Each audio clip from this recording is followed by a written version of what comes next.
Olá, pessoal, tudo bem? Boa noite. Vamos começar a nossa live de hoje, que tem como tema a visão dos dedos, processo de letramento de pessoas com deficiência visual. Nesse primeiro momento, vou fazer a minha descrição. Eu sou Alex, sou um homem de pele clara, tenho cabelo, bigode e barba curta. Estou com uma camisa azul de botão, e ela é estampada. A estampa são coqueiros na cor azul e flores na cor rosa e vermelha. Ao meu lado, dividindo a tela, tem a intérprete de Libras. Nesse caso, nós temos agora a Lohane. A Lohane é uma mulher de pele clara, tem cabelo castanho até abaixo do ombro. Ela está com uma camisa azul. O fundo dela é branco e o meu também. Só para informar que na nossa live teremos dois intérpretes que estarão revezando a cada 15 ou 20 minutos.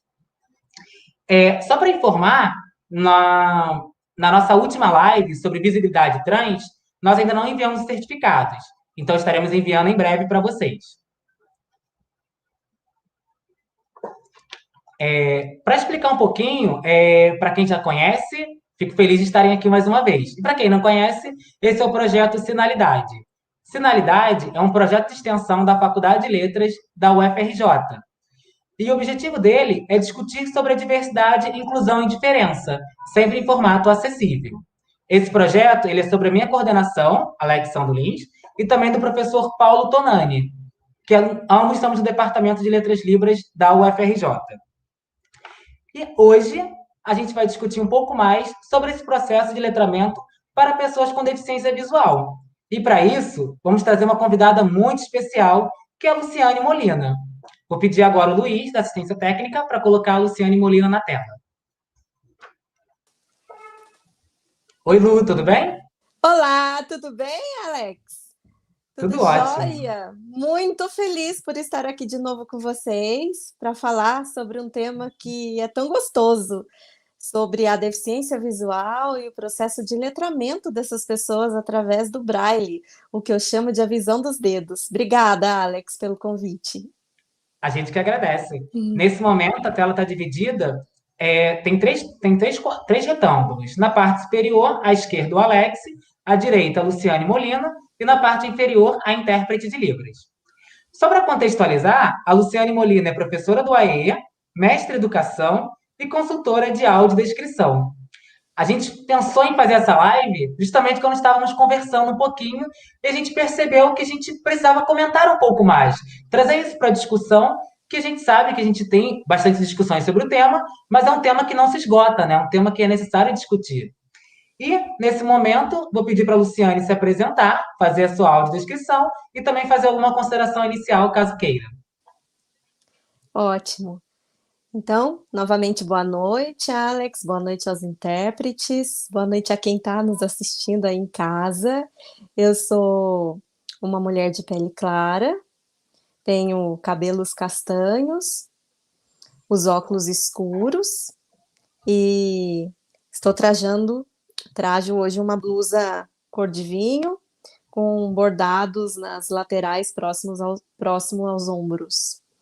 Atrás de mim tem uma parede branca. Perfeito. E hoje a gente vai fazer um formato talvez diferente, né? Ou fazer um formato que já fizemos aqui também, que é realmente uma conversa. A gente vai ter um momento para perguntas também do público. Vocês podem manifestar, inclusive, no chat de onde vocês são, né? Temos algumas pessoas de várias regiões do Brasil, de Mossoró, tem, tem gente do IF Sul de Minas, no Campo Inconfidentes, pessoal de Minas Gerais, tem um público bem bacana. E tem também alunos do CND 1007. Acho que é curso normal, não sei, não tenho certeza. Tem o pessoal de São Paulo aqui também. A gente agradece bastante os comentários. E agora vou trazer a primeira pergunta, né, para a gente dar um contexto, porque a gente fala sobre pessoa com deficiência visual. E a gente queria saber da Luciane se ela poderia falar para a gente um pouquinho o que é uma pessoa com deficiência visual.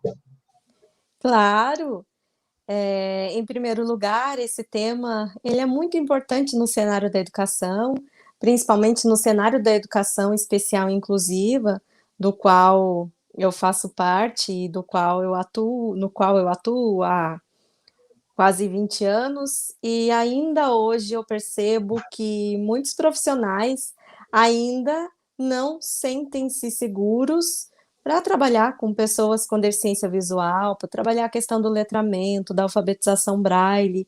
Ainda é um tema que precisa ser explorado, e como você mesmo disse, Alex, foi num bate-papo que surgiu a ideia dessa live, da gente trazer essa informação para as pessoas, para que a gente também leve o conhecimento de que o Braille ainda é vivo, resiste e persiste como um meio natural de alfabetização de pessoas com deficiência visual. Quando a gente fala de pessoas com deficiência visual, a gente fala basicamente de dois grupos de pessoas com características distintas. Nós temos o grupo das pessoas com baixa visão, que são aquelas que têm uma dificuldade grande de enxergar, que mesmo com o uso de recursos ópticos ou com cirurgias, não conseguem ter a experiência da visão preservada. Na legislação, a gente tem que a baixa visão engloba uma baixa acuidade visual, que vai mais ou menos de 5% a 30% de visão, com o melhor olho, com a melhor correção. E a cegueira, que é o nosso segundo grupo de pessoas que estão dentro da deficiência visual. O segundo grupo da cegueira são aquelas pessoas que têm a visão nula, ou seja, não enxergam absolutamente nada, ou ainda aquelas que têm uma pequena capacidade de percepção de luz. Então, nem sempre a cegueira, isso é um mito, né? Nem sempre a cegueira é aquela visão escura. A cegueira também pode ser considerada aquela visão que não é funcional, mas que é possível de que a pessoa enxergue algum resíduo de luz, por exemplo. Dentro da legislação, a cegueira ela é considerada acuidade visual de 5% até visão nula. Então, a gente tem esses dois grupos. E mesmo dentro desses dois grupos, categorizados pela legislação, né, pelo Decreto 5.296 e pelo Decreto 3.298, mesmo dentro dessa categorização, a gente tem condições muito distintas, condições muito diferentes e peculiares. Principalmente quando a gente fala de baixa visão. A gente tem pessoas com baixa visão, por exemplo, que conseguem ler letras mais ampliadas, com alto contraste, utilizar algum recurso para que esse resíduo visual ele tenha realmente função nas atividades do dia a dia. E a gente tem aquelas pessoas com baixa visão que não conseguem fazer isso e que podem conseguir, por exemplo, caminhar com autonomia, mas não conseguem fazer uma leitura. Então, a gente tem condições muito distintas, a gente tem condições muito peculiares, no caso da baixa visão. A cegueira também, ela incorpora condições peculiares, porque a gente tem a questão da pessoa que nasceu cega, ou que adquiriu a cegueira nos primeiros anos de vida. Essas pessoas, elas não vão conservar um resíduo, uma memória visual, um repertório imagético, funcional, e nós temos aquelas pessoas que perderam a visão tardiamente, em um determinado período da vida, já tendo enxergado, e elas conservam memória visual. Então, também lidamos com condições muito diferenciadas no processo de aquisição do letramento e dessa interação social que é tão forte por conta da visão, né? A gente sabe que cerca de 80% de todas as informações que recebemos, nós recebemos através da visão. Então, essa interação com o mundo, essa conquista do letramento, que a gente chama de leitura de mundo, para as pessoas que enxergam, acontece basicamente pela visão. Para as pessoas que não enxergam, esse processo acontece por outros canais sensoriais. E através dessas peculiaridades que a gente vai conseguir entender de que forma cada pessoa vai interagir e perceber o mundo que a rodeia. Perfeito. Já começamos muito bem. Ah! Vou aproveitar para ler um comentário, deixa eu ver se eu vou encontrar aqui, da Elaine Dias. Elaine ou Eliane Dias? Só um minutinho para não falar errado. Ela comentou justamente que o Braille está vivo, né? Que a gente não pode esquecer. A gente vê com o advento da tecnologia, né? A gente vê um processo que a gente vai discutir um pouquinho hoje aqui também, mas muitas pessoas pensam que o Braille não tem mais utilidade ou que é algo obsoleto, mas vamos deixar isso para discutir daqui a pouquinho. Uma coisa interessante que você disse, que me fez pensar quando a gente estava discutindo o grupo de pessoas com deficiência visual, que tem a pessoa com baixa visão e a pessoa com cegueira, veio a primeira uma lembrança aqui que temos as pessoas também com surdo e cegueira. E aí, que tem algum tipo de comprometimento visual também. E algo interessante que quando eu estava falando, me veio a memória do uso da bengala, né, que é uma marcação às vezes importante, principalmente para as pessoas com surdo e cegueira, que para quem não sabe, as pessoas com surdo e cegueira utilizam a bengala da cor branca e vermelha, que ela identifica que é uma pessoa com surdo e cegueira. Lu, eu queria saber de você, aproveitando esse primeiro momento. As pessoas com baixa visão usam a bengala verde mesmo? Isso é um mito na internet? As que são baixa visão, as pessoas com cegueira usam a bengala branca? Você poderia comentar um pouquinho isso pra gente? Sobre o uso A da bengala? bengala, sim, a bengala verde, ela surgiu como um movimento de pessoas com deficiência visual, com baixa visão, justamente por conta dessas condições tão peculiares. As pessoas com baixa visão às vezes saem na rua e elas conseguem caminhar, elas conseguem ter uma mobilidade saudável, mas elas não conseguem, por exemplo, atravessar a rua ou não conseguem visualizar o semáforo. Então, elas sempre precisam de ajuda para algum momento. E muitas vezes elas pediam ajuda e alguma coisa elas enxergavam, né?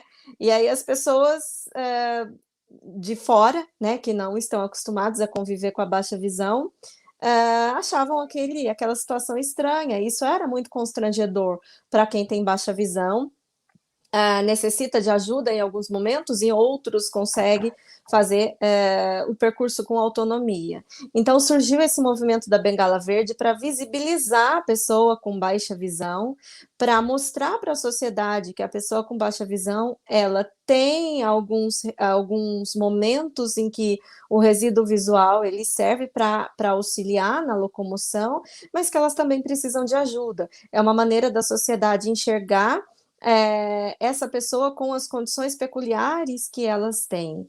Então, esse movimento ele traz a presença da pessoa com baixa visão para a sociedade e ele visa informar também sobre essas questões tão importantes no sentido de que eu não vou ajudar porque ele está brincando que não enxerga, ele está fingindo que não enxerga.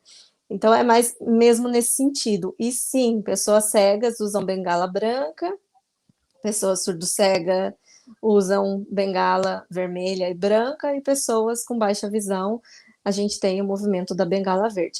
Nem todas aderem ao movimento, mas isso é muito particular, isso tem muito a ver com a questão identitária, com a questão de pertencimento, de conquista de autonomia, de conquista de um espaço, de aceitação da deficiência, né? Muitas pessoas com baixa visão não aceitam usar bengala, então não usam. Então é muito particular isso. Particularmente eu gosto muito desse movimento da bengala verde, porque mostra para a sociedade realmente o que a pessoa com baixa visão precisa e o que ela está fazendo ali. Legal. Eu ia justamente comentar isso, né? Quando você já disse da bengala, eu ia comentar que não é uma regra, né? Porque a pessoa ela tem que usar uma bengala. Teve até um comentário Não. passando aqui no chat de uma pessoa que disse que usa uma bengala laranja para combinar com a roupa. E eu tenho uma colega que tem uma bengala rosa também. As A pessoas não minha é vão rosa. perder. A minha é rosa. Exatamente. É um movimento, né, que não vai apagar as particularidades de cada pessoa. E é isso que é importante a gente pensar, né? Que cada pessoa é uma, temos diversos movimentos sociais que são importantes, inclusive para dar mais visibilidade à causa, mas que a gente tem essas particularidades também, né? Isso nunca pode ser apagado. Porque, como a gente sempre fala, né? Antes da condição da deficiência, são pessoas com deficiência. A pessoa está sempre em primeiro lugar. E as pessoas às vezes Sim. esquecem disso, querem colocar numa caixinha. Muito bom. E os movimentos sociais, eles surgem justamente com esse intuito, né, de você mostrar para a sociedade alguma conquista, você lutar por alguma coisa, mas você não fechar, não criar mais barreiras, né? A gente não pode, com o movimento social, criar mais barreiras do que as barreiras que a gente já enfrenta, do que a gente já tem no dia a dia, né? Então, é mais para ajudar mesmo. Excelente. Quando a gente falou agora que cada pessoa é diferente, pensando nas particularidades, aí eu queria fazer uma pergunta, né? Toda pessoa com deficiência visual é usuária de Braille? Não, o Braille ele não é sinônimo de cegueira.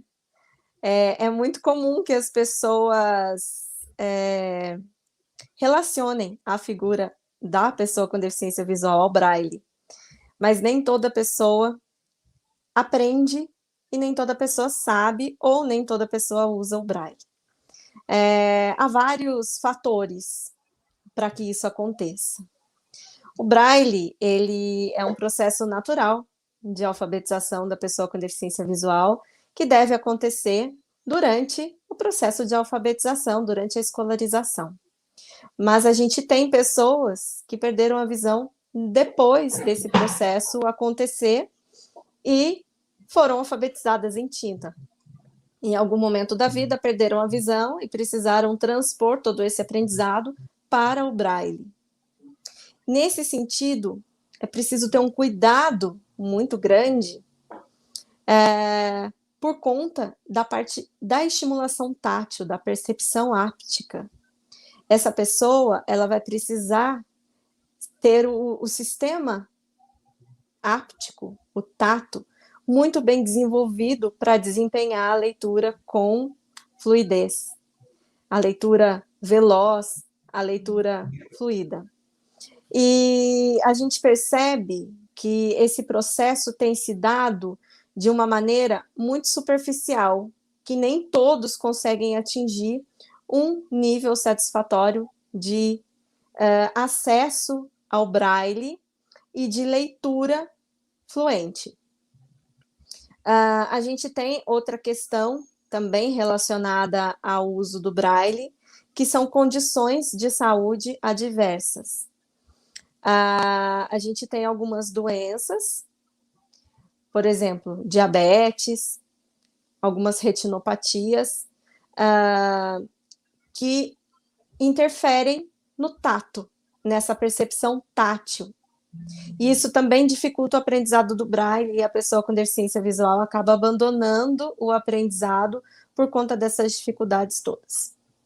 Por isso que nós, né, minha mãe e eu, nós desenvolvemos alguns jogos pedagógicos, alguns materiais para trabalhar essa questão da estimulação tátil e percepção áptica nas pessoas, principalmente para os adultos com deficiência visual, que hoje em dia a gente sabe que temos crianças, mas a maioria das pessoas com deficiência visual no Brasil são adultas, elas perderam a visão depois de adultas. E a grande maioria dessas pessoas ficam sem saber o Braille.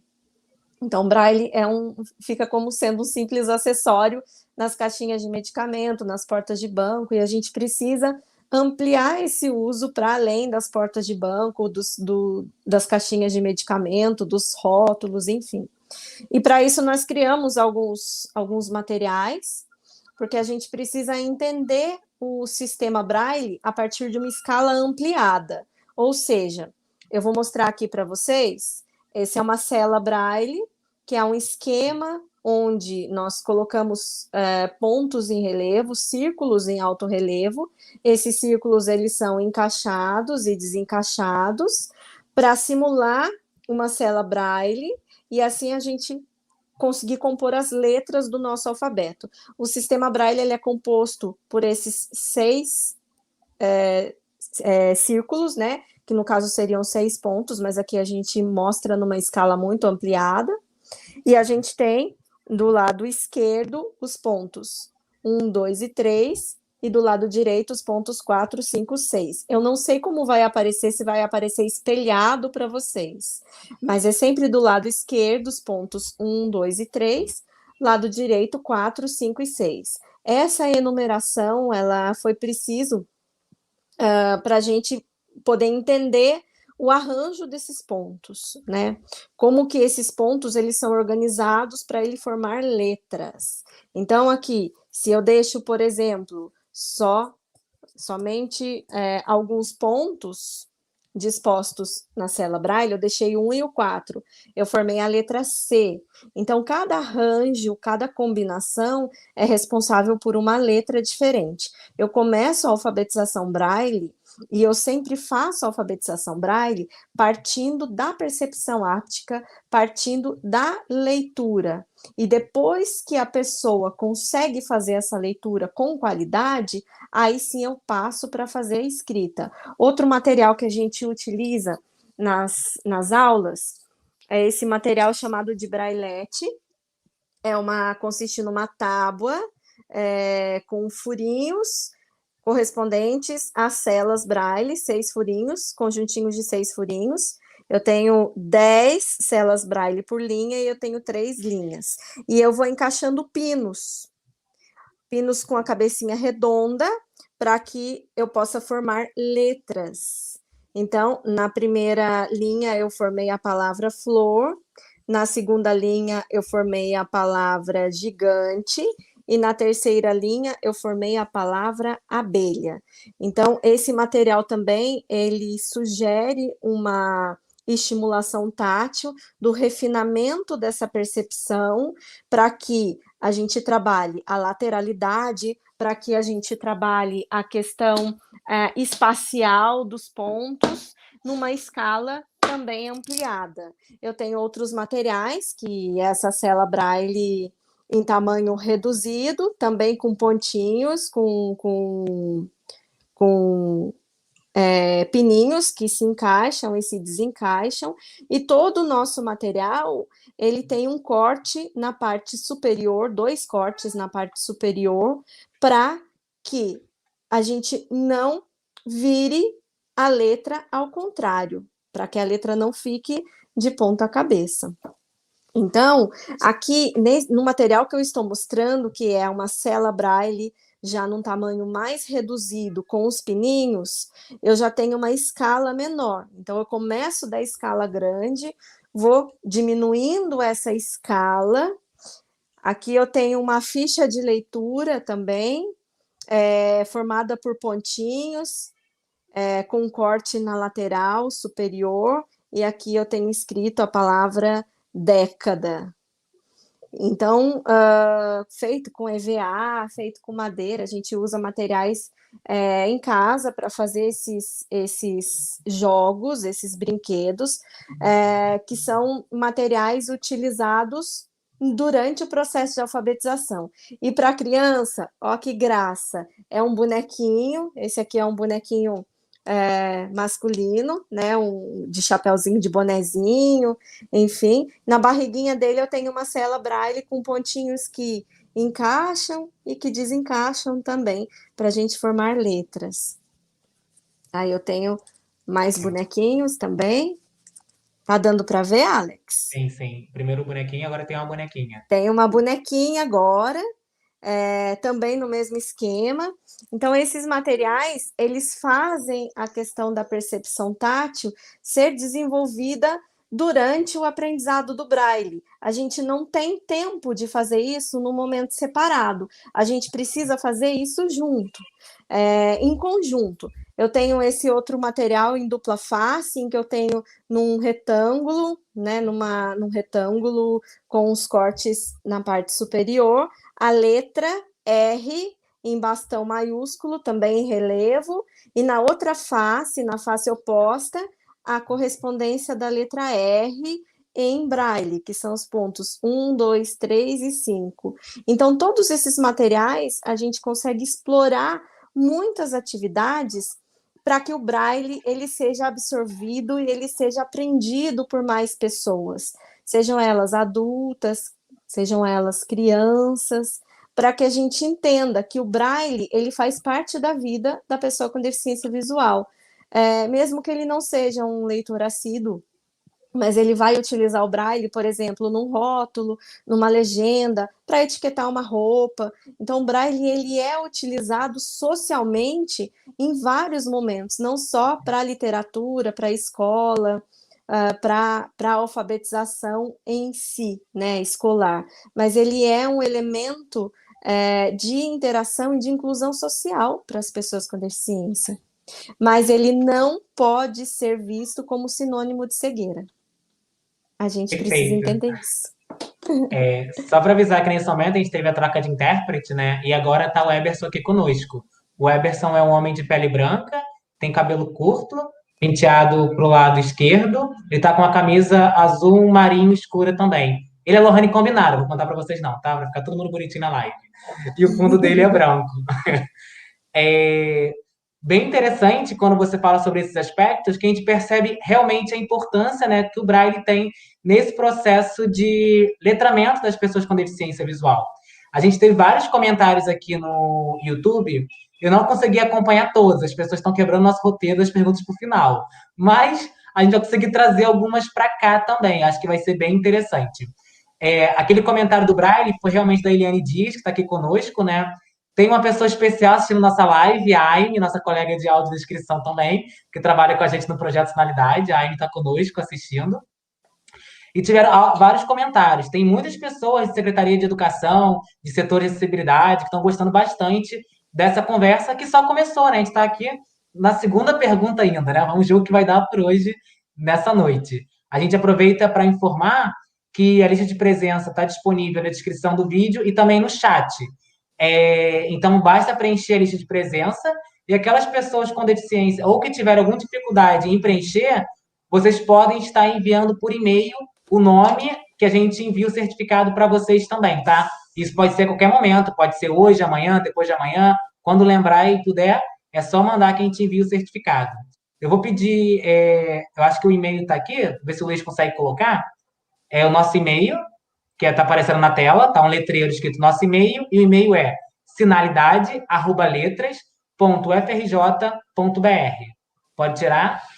E temos já uma pergunta aqui do chat que eu vou trazer. Algumas perguntas já vieram, porque quem conhece o projeto sabe que, assim, o projeto não é meu, né? Eu só trabalho na coordenação. O projeto é de todo mundo e quem manda aqui na live é o Luiz, sempre é. Ele já jogou aqui uma pergunta para a gente tentar responder. Lu, deixa eu só encontrar a pergunta aqui no chat para a gente. Se eu não perdi a pergunta, ele vai Essa falar de novo. interação é muito boa, porque a gente traz realmente aquilo que as pessoas, né, têm dúvida ou Sim, querem conhecer. Muito legal. tem muitas perguntas aqui. Eu vou até pedir o Luiz para tentar anotar algumas para poder colocar para a gente tentar discutir. A pergunta que tem aqui que foi interessante é a pergunta da Priscila Paixão. Ela perguntou: as bengalas são oferecidas por algum órgão especial? Priscila, é o seguinte, a gente tem o programa de tecnologia assistiva do SUS, que fornece as bengalas, e tem os programas específicos de cada município. Eu, por exemplo, trabalhei no município aqui no litoral de São Paulo, em que a Secretaria da Pessoa com Deficiência Municipal, ela fornecia essa questão de tecnologia assistiva, órtese, prótese, enfim. E vai muito de cada município, mas tem um programa do SUS que fornece a bengala. Eu não sei te dizer qual é o procedimento para adquirir, mas com certeza cada município consegue informar qual é esse trâmite. Excelente. Você contou essa história de estar atrelando a pessoa com deficiência visual ao Braille? Vou contar uma história bem curta, né? Eu tenho alguns amigos com deficiência visual e aconteceu uma coisa muito engraçada. Que esse meu amigo, ele recebeu uma carta de uma pessoa em Braille porque ele era cego. A pessoa pressupôs que essa pessoa sabia Braille. E ele não sabia o Braille, ou seja, ele ficou sem acesso à carta. Depois de um tempo, eu transcrevi a carta para o português, sistema Braille, e foi muito engraçado, porque a pessoa deu a carta para ele e sumiu. E ali estava o telefone de contato, que ela queria que ele entrasse em contato. Só que como ele ia entrar em contato, ele não sabia o sistema Braille, né? Então a É pessoa muito perdeu o crush naquele momento. Mas é bem engraçado a gente pensar sobre isso, né? Que existem algumas construções sociais de pensar que toda pessoa com deficiência visual, ela vai necessariamente saber o braille, como também existe senso comum de achar que toda pessoa surda, ela vai saber Libras também, né? Esses são processos diferentes. Existem pessoas surdas usuárias de Libras, pessoas surdas usuárias de braille, perdão, usuários de braille não, pessoas que são cegueiras podem ser usuárias de braille. Pessoas surdas usuárias de Libras, pessoas surdas usuárias de legenda. Existem pessoas que usam também o canal auditivo por ter algum tipo de resíduo visual. Então é bem importante que a gente não deixe as pessoas em caixinhas, né? De pensar que toda pessoa com deficiência visual é assim, toda pessoa surda é de outra maneira. E aí, para comentar, a gente pode ver se a gente quer comentar agora ou depois um pouquinho, vieram perguntar para a gente sobre alunos com surdo-cegueira. Só para dizer que a gente pretende fazer uma live só sobre pessoas com surdo-cegueira, né? Hoje a gente vai tentar focar um pouquinho na parte de pessoas com deficiência visual com cegueira e baixa visão, mas se a Lu quiser comentar um pouquinho, ela pode comentar também, tá, Lu? Você que sabe. Mas só para dizer que a gente vai ter uma live só para falar sobre questões de surdo-cegueira, com pessoas que trabalham especificamente mais com pessoas com surdo-cegueira. Quais você trabalha mais com pessoas com deficiência visual, né? Eu trabalho com pessoas com deficiência visual, baixa visão, Sim. e pessoas cegas, mas eu já tive alunos com surdo-cegueira. Sim. O processo de letramento e de alfabetização, eu nunca tive um aluno com surdez profunda e cegueira total. Então, eu sempre tive os 2 alunos surdo-cegos que eu tive, eles tinham um resíduo auditivo e a baixa visão. Então, eu nunca precisei de outro recurso, senão o recurso do Braille. E eu fiz a questão, eu produzi esse processo de letramento e alfabetização com eles, da mesma maneira como eu produziria com uma pessoa cega ou com uma pessoa com baixa visão severa. Não precisei de Libras, não precisei de nenhum outro recurso adaptativo. Ah, Então, a minha experiência com surdo-cegueira é um pouco limitada nesse sentido, mas eu admiro demais o trabalho do guia-intérprete, de quem faz esse trabalho com o surdo-cego, que é um trabalho, assim, extremamente rico, extremamente cuidadoso, para que eles também tenham acesso à comunicação. A comunicação, acho que é a principal barreira, né, do acesso ao mundo exterior, né? A comunicação, ela está na imagem, a comunicação, ela está na fala, a comunicação, ela está no gestual. Então, a gente se comunica de diferentes maneiras, mas quando não se tem os 2 principais canais de comunicação, a coisa fica meio que estranha, né? A gente precisa encontrar outros meios, outros recursos para a gente chegar a uma comunicação eficaz, a uma comunicação eficiente e de qualidade. perfeito. A gente teve aqui uma pergunta da Edna, que fala: Lu, pela primeira vez vou receber uma criança de 5 anos, é a primeira vez dela também, na minha escola. E como estamos em pandemia, estamos trabalhando de forma remota. Quais cuidados essenciais devemos ter nesse momento? Uma criança de 5 anos, ela ainda está no pré-braille. O pré-braille é um processo que antecede a questão da alfabetização. Então, ela precisa ser muito bem estimulada com relação à questão motora, à questão de coordenação, às questões espaciais e de mobilidade. Então, dá para trabalhar remotamente com a oralidade, é óbvio, porque ela não vai ter o recurso visual, e com atividades com comandos verbais. Então, estabelecer esse vínculo, estabelecer essa confiança entre professor e aluno e trabalhar com essas questões do cotidiano, do dia a dia, né? Até mesmo do dia a dia,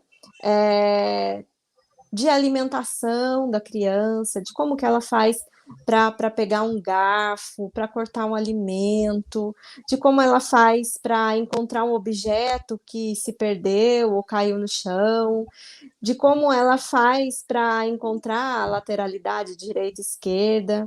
Então, dá para trabalhar essas questões todas que antecede o aprendizado do braille, atarrachar, desatarrachar tampas, amarrar, fazer nó, é, encaixar contas em fio. Então, a gente consegue trabalhar com isso. E é muito interessante que isso me fez lembrar. Eu trabalho muito com adultos cegos. Trabalho com crianças também, mas eu tenho muitas experiências com adultos cegos. Isso me fez lembrar, no momento em que eu estava fazendo a alfabetização, de um senhor já de seus 65, 68 anos, e ele estava com muita dificuldade para fazer a leitura. Então, ele começava a leitura numa linha, o dedo descia para outra, voltava, e ele não conseguia fazer o movimento da leitura. Porque o movimento da leitura, ele não é um movimento linear que eu faço da esquerda para a direita no papel. O movimento da leitura é um movimento circular para ampliar esse campo de atrito e para eu conseguir tatear todos os pontinhos que estão ali arranjados naquela combinação. Então, eu faço movimentos circulares, como um zigue-zague, de ir e voltar, de ir e voltar. Estou fazendo na minha mão, não sei se está dando para todo mundo ver, da esquerda para a direita até o final da linha. E esse senhor não conseguia fazer. E eu faço alguns artesanatos, a minha mãe é professora de artes, então ela faz artesanatos e me ensina. E eu levava muito disso para eles, porque a questão do trabalho manual é muito proveitoso e positivo para esse processo de alfabetização. Origami, enfim. E nesse momento, eu estava fazendo cachecol no tear, um tear com pregos, em que eu tinha que encaixar a linha de baixo para cima, num prego, em pregos alternados, de cima para baixo, de baixo para cima, de cima para baixo, em pregos alternados, fazendo um zigue-zague com a lã. Depois voltava fazendo zigue-zague nos pregos faltantes e fazia a trama, o trançar da lã. E eu falei, eu vou levar isso para dentro da sala de aula. Por quê? Porque o movimento que a gente faz com a lã, de um prego para o outro, basicamente é o mesmo movimento circular que a gente tem que fazer para a leitura. Levei, ensinei todos os alunos a fazer cachecol, inclusive esse senhor, com o propósito dele fazer o refinamento tátil e ele conseguir compreender o movimento. Quando a gente terminou, eu me surpreendi, porque ele conseguiu ler meia página, ou mais de meia página, sem a dificuldade anterior que ele tinha de descer, subir. Então, ele conseguiu fazer a leitura, não com tanta fluência, porque ele estava no início do processo de alfabetização, mas aquela dificuldade inicial que ele tinha foi superada com esse trabalho, com esse material. Então, a gente precisa, quando a gente pensa em alfabetização braille, a gente não pode pensar só no material de leitura e de escrita, do próprio ponto no papel, da gente levar livros e mais livros para a pessoa com deficiência visual ler, decifrar e ter que decodificar. A gente tem que pensar em atividades que levem o aluno a desenvolver essas habilidades, porque o braille, ele é um elemento social. E sendo um elemento social, de inclusão social, ele precisa estar integrado a essas outras atividades. Então, isso vai muito ao encontro da pergunta que veio, eu não lembro de quem era, da criança de 5 anos. Por quê? Porque essa criança de 5 anos, ela precisa desenvolver essas habilidades todas do dia a dia, das atividades diárias, para que o braille faça sentido para ela. Então, é um caminho também. Perfeito. Essa pergunta foi da Edna, né? Você Da conseguiu responder. Edna, legal. Isso. Um Respondeu beijo, muito Edna, bem. obrigada. A gente está com vários comentários aqui. Tem vários colegas da Rede Municipal de Niterói, né? Que é onde eu trabalho também como professor. Muito bacana encontrar nossos colegas. Muitos alunos da graduação em cursos de letras da UFRJ também participando. E muitos elogios também para você, Lu. Falando que sua Ai, fala que é bom. incrível, só tem elogio aqui. E, além disso, elogio para os intérpretes, né? Eu tô achando que a gente só chama intérprete bom, porque toda live tem elogio para os intérpretes. E realmente os intérpretes são maravilhosos, né? Que estão na nossa live. Uma interpretação excelente. E assim, eu estou procurando algumas palavras que não sejam tão difíceis para eles, mas tem hora que não dá para achar, não. Que nada, eles dão conta, eles dão conta. Teve uma pergunta interessante aqui, antes de a gente entrar já no segundo ponto, eu vou te perguntar um pouquinho sobre a desbralização e o uso das tecnologias assistivas. Mas antes disso, eu queria fazer um comentário aqui, que as pessoas estão perguntando sobre a nossa programação. Quem acompanha a Sinalidade sabe que tem muita atividade sempre, né? Então, basta seguir o nosso Instagram, que eu acho que o Luiz vai colocar na tela para a gente aqui também. Só um minutinho que vai aparecer. Tá aparecendo aqui no rodapé, no movimento da esquerda para a direita, o escrito Instagram, e nosso Instagram é @sinalidade.frj. É o Instagram do nosso projeto, né? Então, quem tiver interesse, aproveita para seguir. Teremos até um curso agora que vai começar no dia 9 de março, que é sobre literatura marginal. E esse curso vai ser acessível, né? Tanto em Libras como com audiodescrição para pessoas com deficiência visual. Então, quem quiser conhecer um pouquinho mais sobre literatura marginal, aproveite para seguir no Instagram e saber das novidades. E agora, Lu, comenta um pouquinho para gente sobre esse processo de desbralização que a gente tem percebido que tem acontecendo, tem alguns discursos. Você poderia comentar um pouquinho para a gente? Claro, vamos lá. Para a gente entender o processo de desbrailização, a gente precisa entender de onde surgiu o Braille, rapidamente. Então, o Braille ele surgiu na França, em torno de 1825, e ele se chama Braille por conta do seu criador. Seu criador ele chamava Louis Braille, francês. Ele perdeu a visão com 5 anos de idade, enquanto ele brincava na oficina do pai, ele perfurou o olho, e naquela época as condições da medicina eram bem precárias, ele teve uma infecção e perdeu a visão, sendo alfabetizado numa escola para cegos em Paris. E foi dentro dessa escola que ele entendeu a importância de ler e escrever com autonomia. Ele chegou nessa escola e ele ficou muito preocupado com relação a como que ele ia registrar as aulas e como que ele ia fazer para escrever, né? Fazer os seus próprios apontamentos, porque na época não havia um código oficial para isso. E ele sentou com algumas ideias e criou o sistema Braille. Durante o período em que ele estudou nessa escola, que era um internato, ele não teve o reconhecimento daquilo que ele criou. E uma curiosidade, ele criou o sistema Braille com o próprio instrumento que causou a cegueira nele, que é um instrumento pontiagudo, do estilo de um punção, que eu estou mostrando, né? Ele é pontudinho.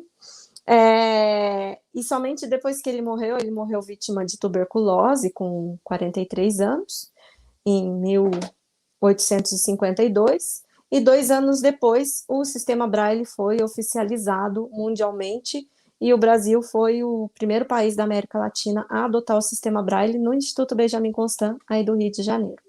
Então, para a gente entender o processo de desbrailização, a gente precisa entender que o Braille tem 200 anos, né? Ou quase isso. E a questão desse abandono do uso do Braille, ou desse esquecimento do uso do Braille, é uma questão muito atrelada às transformações que vivemos, as transformações tecnológicas, as transformações nas relações. A gente pode perceber que agora, né, a gente teve uma transformação muito radical de um ano para cá por conta da pandemia. Então, as relações, a relação com o conhecimento, a relação com a palavra, ela se transformou drasticamente. A gente passou a usar mais o virtual, a gente passou a trabalhar remotamente, a gente passou a estabelecer uma comunicação por meio das tecnologias. Então, a questão do surgimento de novos recursos, ele é um fator que desencadeou a desbrailização, o abandono do Braille. Porém, a gente não pode entender a desbrailização como algo ruim, como uma morte do Braille. A gente precisa entender a desbrailização como um renascimento. Porque a partir das necessidades tecnológicas, a partir dessa revolução toda que o mundo está vivendo, nas relações, inclusive, o Braille ele também precisou se transformar e se transportar para outros suportes. Hoje a gente tem, por exemplo, dispositivos de linha Braille que, acoplados a um celular e a um computador, eles transportam para esse dispositivo os caracteres que estão na tela, só que de forma né, em relevo através do braille. Então, é um dispositivo eletrônico que converte a escrita para o braille através de um mecanismo que os pontinhos eles sobem, descem e vão formando as letras. A gente tem hoje em vários aparelhos eletrônicos, principalmente nos smartphones, a possibilidade de digitação braille. Então, na tela aparece um formato de uma cela braille e a gente faz um movimento de como se estivesse apertando os pontos correspondentes àquela letra para digitar mais rapidamente na tela, na tela touchscreen. Então, a desbrailização, ela não pode ser vista como um abandono, ela tem que ser vista como um renascimento, né? Transportar o braille para outros dispositivos, para outros suportes, e não esquecer de ensinar as nossas crianças, de ensinar os nossos adultos, de levar o braille para o conhecimento de todos. A partir do momento em que o braille ele é conhecido e ele é reconhecido nas ruas, nos mapas táteis, nas placas de sinalização, nas lojas, nos supermercados, né? Nesses rótulos de medicamentos, enfim. O braille, nos botões de elevador, o braille ele passa a ser vivo e ele passa a fazer parte da vida das pessoas e as pessoas passam a entender a relação da pessoa cega com o letramento. O que é o letramento? A gente está falando de letramento aqui, mas a gente não falou de letramento. O letramento é a capacidade da pessoa utilizar a língua, utilizar a escrita e a leitura para reconhecer e para interagir com o mundo. Então, o letramento vai muito além da alfabetização, da própria alfabetização. O letramento é você interagir com a sociedade, é você ter uma língua, uma linguagem, né? O braille ele não é uma língua e nem uma linguagem, ele é um código, mas você ter esse processo de entendimento do outro, entendimento do que está ali ao seu redor, né? Nas palavras através do braille. Então, isso é letramento, você usar socialmente a escrita e a leitura. Basicamente é isso, Alex. Basicamente, depois dessa aula incrível, basicamente é isso. Então tá bom. Bem interessante quando a gente fala essa interação essa interação nessa relação com a sociedade e pensando na tecnologia, teve uma pergunta muito interessante da Kátia, que é audiodescrição para crianças. E aí eu queria que você comentasse, né? Acho que não vou conseguir localizar a pergunta dela aqui, mas ela basicamente queria saber quando que poderia começar, né, a audiodescrição para crianças. Acho que é algo muito importante, né, da gente pensar, porque às vezes a gente pensa na audiodescrição apenas para pessoas já adultas, né? E como pensar na audiodescrição para crianças? Você quer comentar um pouquinho para gente? A audiodescrição é algo que me fascina, né? Além de brailista, eu também sou consultora em audiodescrição, então a gente ficaria horas falando. Quando que a gente começa a audiodescrição para crianças? Desde sempre, tá? A audiodescrição é o processo de transformar uma linguagem visual numa linguagem verbal. Então, a partir do momento que a criança manifesta curiosidade e vontade de conhecer aquilo que está ao redor e não consegue através da visão, a audiodescrição vai ser estabelecida. Vai ser estabelecida de uma maneira informal, né, por quem está ao lado da criança, mas é uma audiodescrição. E na escola, principalmente, quando ela chega na escola, a audiodescrição ela vai contar como que estão os ambientes, como que estão organizados os ambientes, quem são os coleguinhas, o que ela precisa prestar atenção ali para chegar até o lugar dela. A audiodescrição, ela não é só de elementos do livro didático para crianças. A audiodescrição, ela deve acontecer em todo momento em que existe a relação criança cega e meio externo, a audiodescrição vai acontecer. Excelente. Falando sobre esse processo, veio algumas perguntas aqui no chat que tem a ver com esse processo de letramento e a audiodescrição, que ela se possibilita melhor interação com o mundo. E aí, nesse momento aqui, teve uma pergunta que eu achei super pertinente, que eu vou expandir a pergunta. Deixa eu ver se eu encontro, se eu encontro aqui o nome da pergunta, para não roubar os créditos da pessoa, né? Foi a Leila. Isso, a pergunta foi da Leila. Ela perguntou como é que tem sido esse momento de pandemia que os botões de elevadores têm sido tampados com plásticos. E aí eu já vi alguns plásticos mais resistentes, outros mais flexíveis, que não atrapalha tanto. Aí eu queria que você comentasse um pouquinho sobre isso, né? Como é que tem sido esse momento de pandemia? E aí eu vou expandir para os mercados, porque tem as máquinas de cartão de crédito também, né? Como é que tem sido essa experiência durante a pandemia? A gente está fugindo um pouquinho, mas a gente vai voltar. Mas foi uma pergunta muito pertinente, né? Nesse processo de pandemia, como é que tem sido acesso ao que já foi conquistado, né? Porque foi uma luta muito difícil para conseguir que tivesse o braille, por exemplo, os elevadores, as máquinas com cartão de crédito. Aí eu queria que você falasse um pouquinho para a gente. A gente precisa entender que nesse momento de pandemia, a pessoa com deficiência visual, ela é muito mais vulnerável. Por quê? Por conta mesmo de utilizar as mãos para ter esse contato com o mundo. Por conta também da gente não conseguir saber como que se dá esse distanciamento social. A gente nunca vai saber, quem não enxerga, né? Nunca vai saber se a gente está distante o suficiente do outro, ou se o outro está distante o suficiente da gente, se não houver uma verbalização, ou se não houver o recurso da visão. Assim como as questões do botão de elevador, da maquininha de cartão, né? A gente está muito mais vulnerável por conta disso, porque a gente precisa tocar muito nas coisas.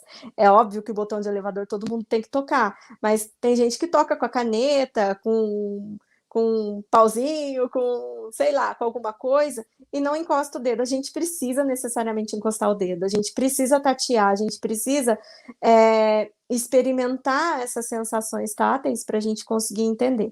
Confesso que durante a pandemia eu não tive a experiência do elevador, eu não saí de casa, estou enclausurada ainda. Estou conseguindo ficar em casa, não tive a experiência da maquininha de cartão, porque o meu cartão é aquele de aproximação, então eu acho que isso ajuda bastante. A ideia é que os botões de elevadores eles sejam plastificados, mas de modo que não perca o relevo do braille. Né? Então, isso aí é uma questão de consciência. E isso me fez lembrar uma situação, não sei se isso mudou, porque não voltei lá nesse momento de pandemia, mas um pouco antes da pandemia eu visitei o shopping da minha cidade e a gente fez um flagrante de acessibilidade no elevador. Os botões estavam com as letrinhas, com os números em braille pintados, sem o relevo. Então, assim, é uma falsa acessibilidade.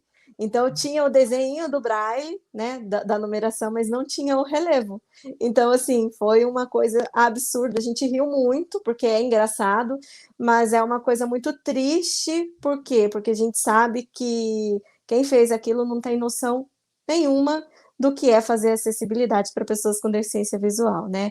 E cabe a nós, informar. Novamente, a inclusão, ela passa pela informação. Então, não tem como se fazer inclusão, acessibilizar um ambiente sem a informação adequada para isso. Sim. Isso que você falou do braille pintado é aquele negócio, a imagem meramente ilustrativa, né? Não tem, não tem finalidade nenhuma. Bem assim. E quando você fala de um ponto que é importante, que é sobre essa vulnerabilidade das pessoas com deficiência nesse tempo de pandemia, e acho que é importante a gente reiterar, né, que o movimento de pessoas com deficiência tem pleiteado a prioridade na vacinação, né, respeitando, claro, outros grupos que também são prioridade, mas porque existe uma vulnerabilidade, né, nesse caso, como você disse, no caso de uma pessoa com deficiência visual, existe uma outra forma de interação com o mundo, uma experiência tátil que vai causar um outro tipo de exposição. E aí eu puxo um pouquinho também para o meu lado de pessoas com surdo e cegueira, que tem um contato direto com profissionais, né? Tem um contato tátil muito mais presente, inclusive porque a comunicação para muitas pessoas com surdo e cegueira, ele é puramente tátil. Então que a gente possa também aproveitar esse momento, né, para não deixar de passar da importância da vacinação em todo o Brasil e que as pessoas com deficiência possam ser consideradas grupo prioritário também, que acho que é algo que a gente não pode perder a oportunidade de falar, né? Mas nós estamos no quarto grupo, já saiu essa semana, inclusive, entramos no quarto grupo de vacinação, então fiquei bastante feliz. Eu não vejo alternativa para isso, né? Sempre pleiteei isso, sempre quis, justamente por conta dessa vulnerabilidade, não só da vulnerabilidade tátil, mas a gente está submetida à ajuda de outras pessoas, né? O que faz com que o vírus também possa circular e atingir de uma forma mais contundente aí as pessoas com deficiência. Perfeito. E aí, quando a gente pensa nesse uso das tecnologias, como foi dito, a gente tem que pensar nas tecnologias assistivas também. A gente tem hoje leitores de tela, né, que estão sendo um pouco mais conhecidos. Inclusive, eu sou usuário de leitor de tela para testar as minhas audiodescrições, para saber se está funcional ou não. E aí, você acha que os leitores de tela, né, as tecnologias assistivas, elas podem realmente atrapalhar a alfabetização das crianças com deficiência visual? Elas podem atrapalhar se existir se o professor realmente não insistir nessa alfabetização. Eu acredito que a tecnologia é uma porta muito promissora de acesso à informação. Sem dúvida alguma, ela revolucionou a relação das pessoas com deficiência ao conhecimento, à informação.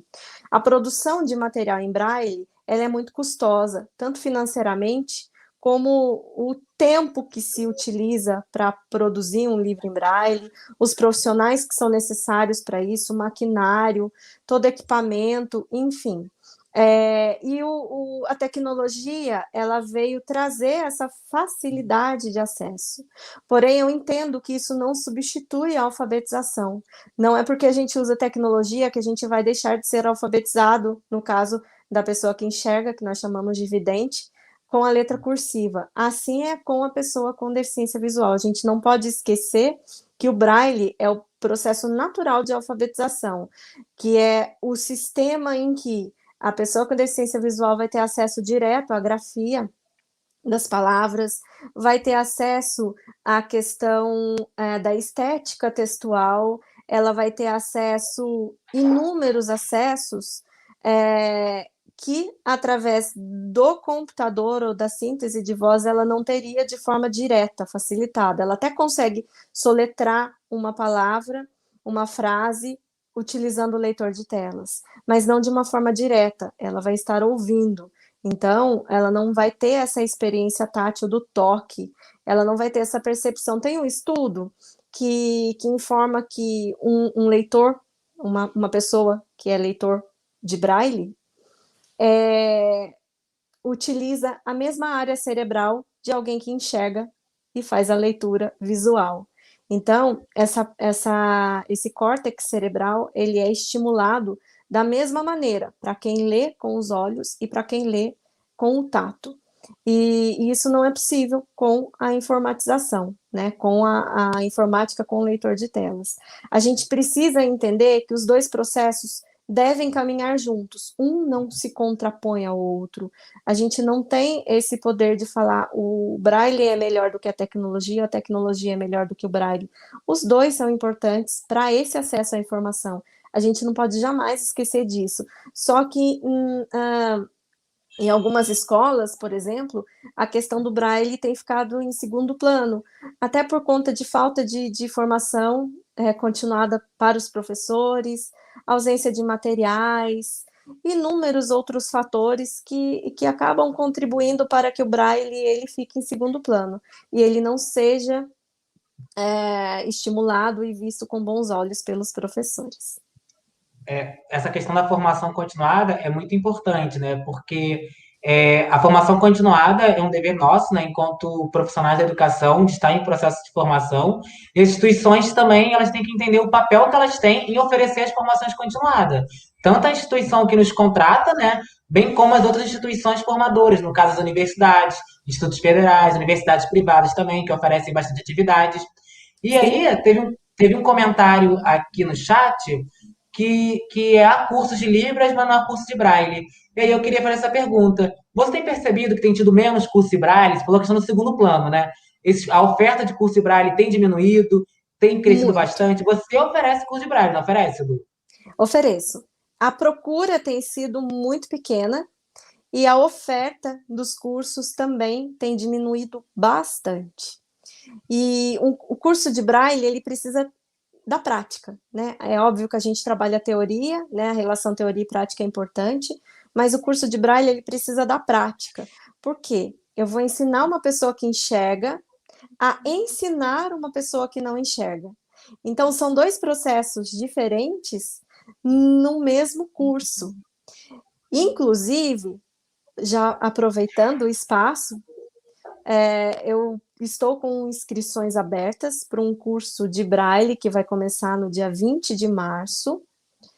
E no dia 6 vai ter uma live em que a gente vai sortear uma vaga para esse curso de Braille. A gente vai esclarecer todas as dúvidas nessa live sobre o curso e a gente vai sortear uma vaga. Para isso, precisa preencher um formulário. Eu já passei para o Alex, ele vai deixar aqui nos comentários na descrição do vídeo depois.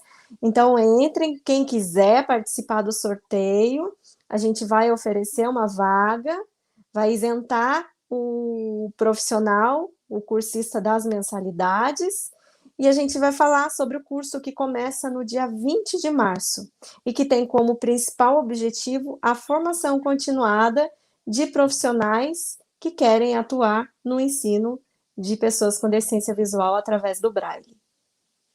Perfeito. É só colocar aqui o formulário que o Luiz vai disponibilizar para o público. Só um minutinho, que eu já E coloquei. o sorteio é só para quem preencheu o formulário, tem que preencher, tá, gente? Vou pedir para ele colocar a informação, curso da Lu, para identificar no chat, para a gente não perder. E aproveitar para informar que a gente trocou o intérprete, né? E para quem entrou agora, a tela está dividida. Na parte superior, à esquerda, tem Alex, que sou eu. À direita tem a Lu. E na parte inferior tem os intérpretes livres que estão alternando. Nesse momento, a gente está com o Eberson. E estamos com 190 pessoas online com a gente, né, Lu? Todo mundo comentando muito bem, falando muito bem de você aqui.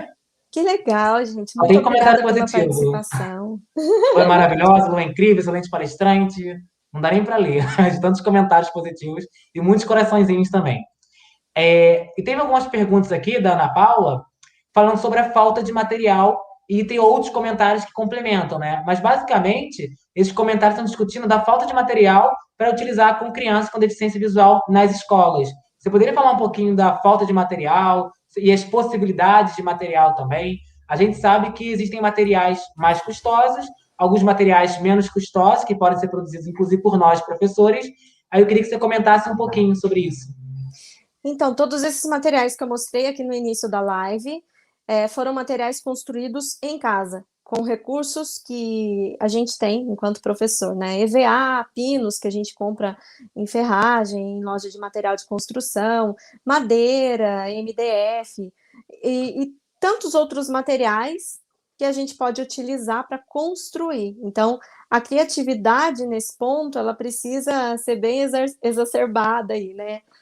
Tirar a criatividade da caixinha e colocá-la em prática para construir esses materiais. Agora, existem materiais que a gente deve comprar, como, por exemplo, reglete. Vou mostrar aqui. O reglete é um material... Acho que deu, né? O reglete é um material para escrita braille. É uma régua de metal numa prancheta, fixada numa prancheta de madeira, e eu tenho uma folha entre a régua e a prancheta. Eu seguro com a mão direita um punção e faço furinhos, vou ver se eu consigo apoiar aqui, faço furinhos pressiono o papel e vou fazendo furinhos no papel para formar as letras. E faço sempre da direita para a esquerda, por quê? Porque o relevo ele vai sair do outro lado do papel. Então, eu tenho que começar a fazer a marcação no papel da direita para a esquerda, para que quando eu abra esse instrumento, o reglete, eu consiga retirar a folha, que fica presa aqui em cima, e fazer a leitura, normalmente, da esquerda para a direita. Não vai dar para vocês verem o pontinho, porque é branco no branco, mas o pontinho ele sai do lado certo. Eu tenho que escrever da direita para a esquerda para ele sair, inverter a lateralidade, basicamente isso, tá? Eu não escrevo da última letra para a primeira, não é japonês. Eu só vou inverter a lateralidade dos pontos. Então, esse é um material que deve ser comprado. Ele deve estar em torno de 90, R$ 95 no máximo, mas é um material com durabilidade muito alta. Eu tenho alunos que têm reglete já há 20 anos, há 15 anos. Então, se bem cuidada, é um material muito durável. E os outros materiais pedagógicos a gente mesmo consegue fazer com EVA, com barbante, traçar linhas de diferentes disposições, linhas retas, linhas curvas, linhas pontilhadas, tracejadas. Então, a gente tem esses recursos para trabalhar e a gente pode criar o nosso próprio recurso, não necessariamente comprar. Excelente, Rafa. Então, eu gostaria também de mostrar um recurso muito novo no cenário brasileiro, que é um programa desenvolvido pela Fundação Dorina de São Paulo, Fundação Dorina Noio de São Paulo, em parceria com a Fundação Lego da Dinamarca e com a Unesp. A Fundação Lego, que é a fábrica daquele brinquedo de peças de montar Lego, criou um material inclusivo, blocos de montar com inscrição em braille. Não sei se dá para ver. Dá, Alex? Assim, chega só um pouquinho para a direita. Isso, Ok. isso. Então, cada bloco, cada peça dessa, ela tem a letra em braille, no caso aqui é a letra D, os 3 pontinhos, ponto 1, 4 e 5, e abaixo ela tem a inscrição em tinta da letra D e também do número 4, porque a letra D representa o número 4 em braille associado a outro sinal. E aí eu tenho o alfabeto todo. Eu tenho... Tô pegando aqui. Vamos lá. Elas fogem de mim. A letra D de novo. Só tô pegando a letra D aqui. Caramba. Aqui, o Y. Sim. E aí tem o alfabeto inteiro. E nós temos as placas e a gente pode montar palavras.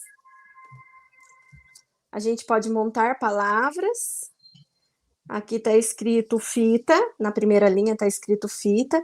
E a gente pode trabalhar também a questão de montar objetos.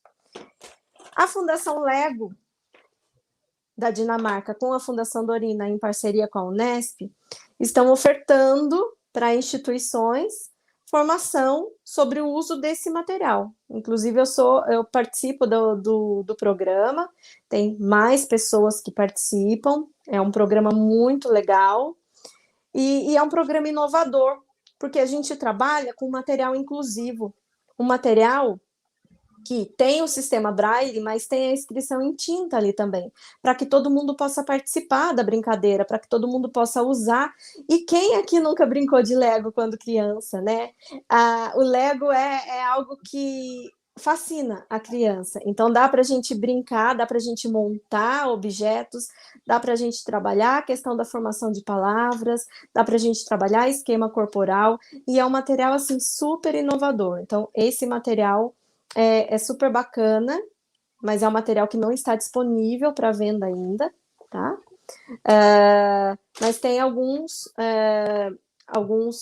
atividades que podem ser acessadas pelo site, depois a gente deixa o site aqui.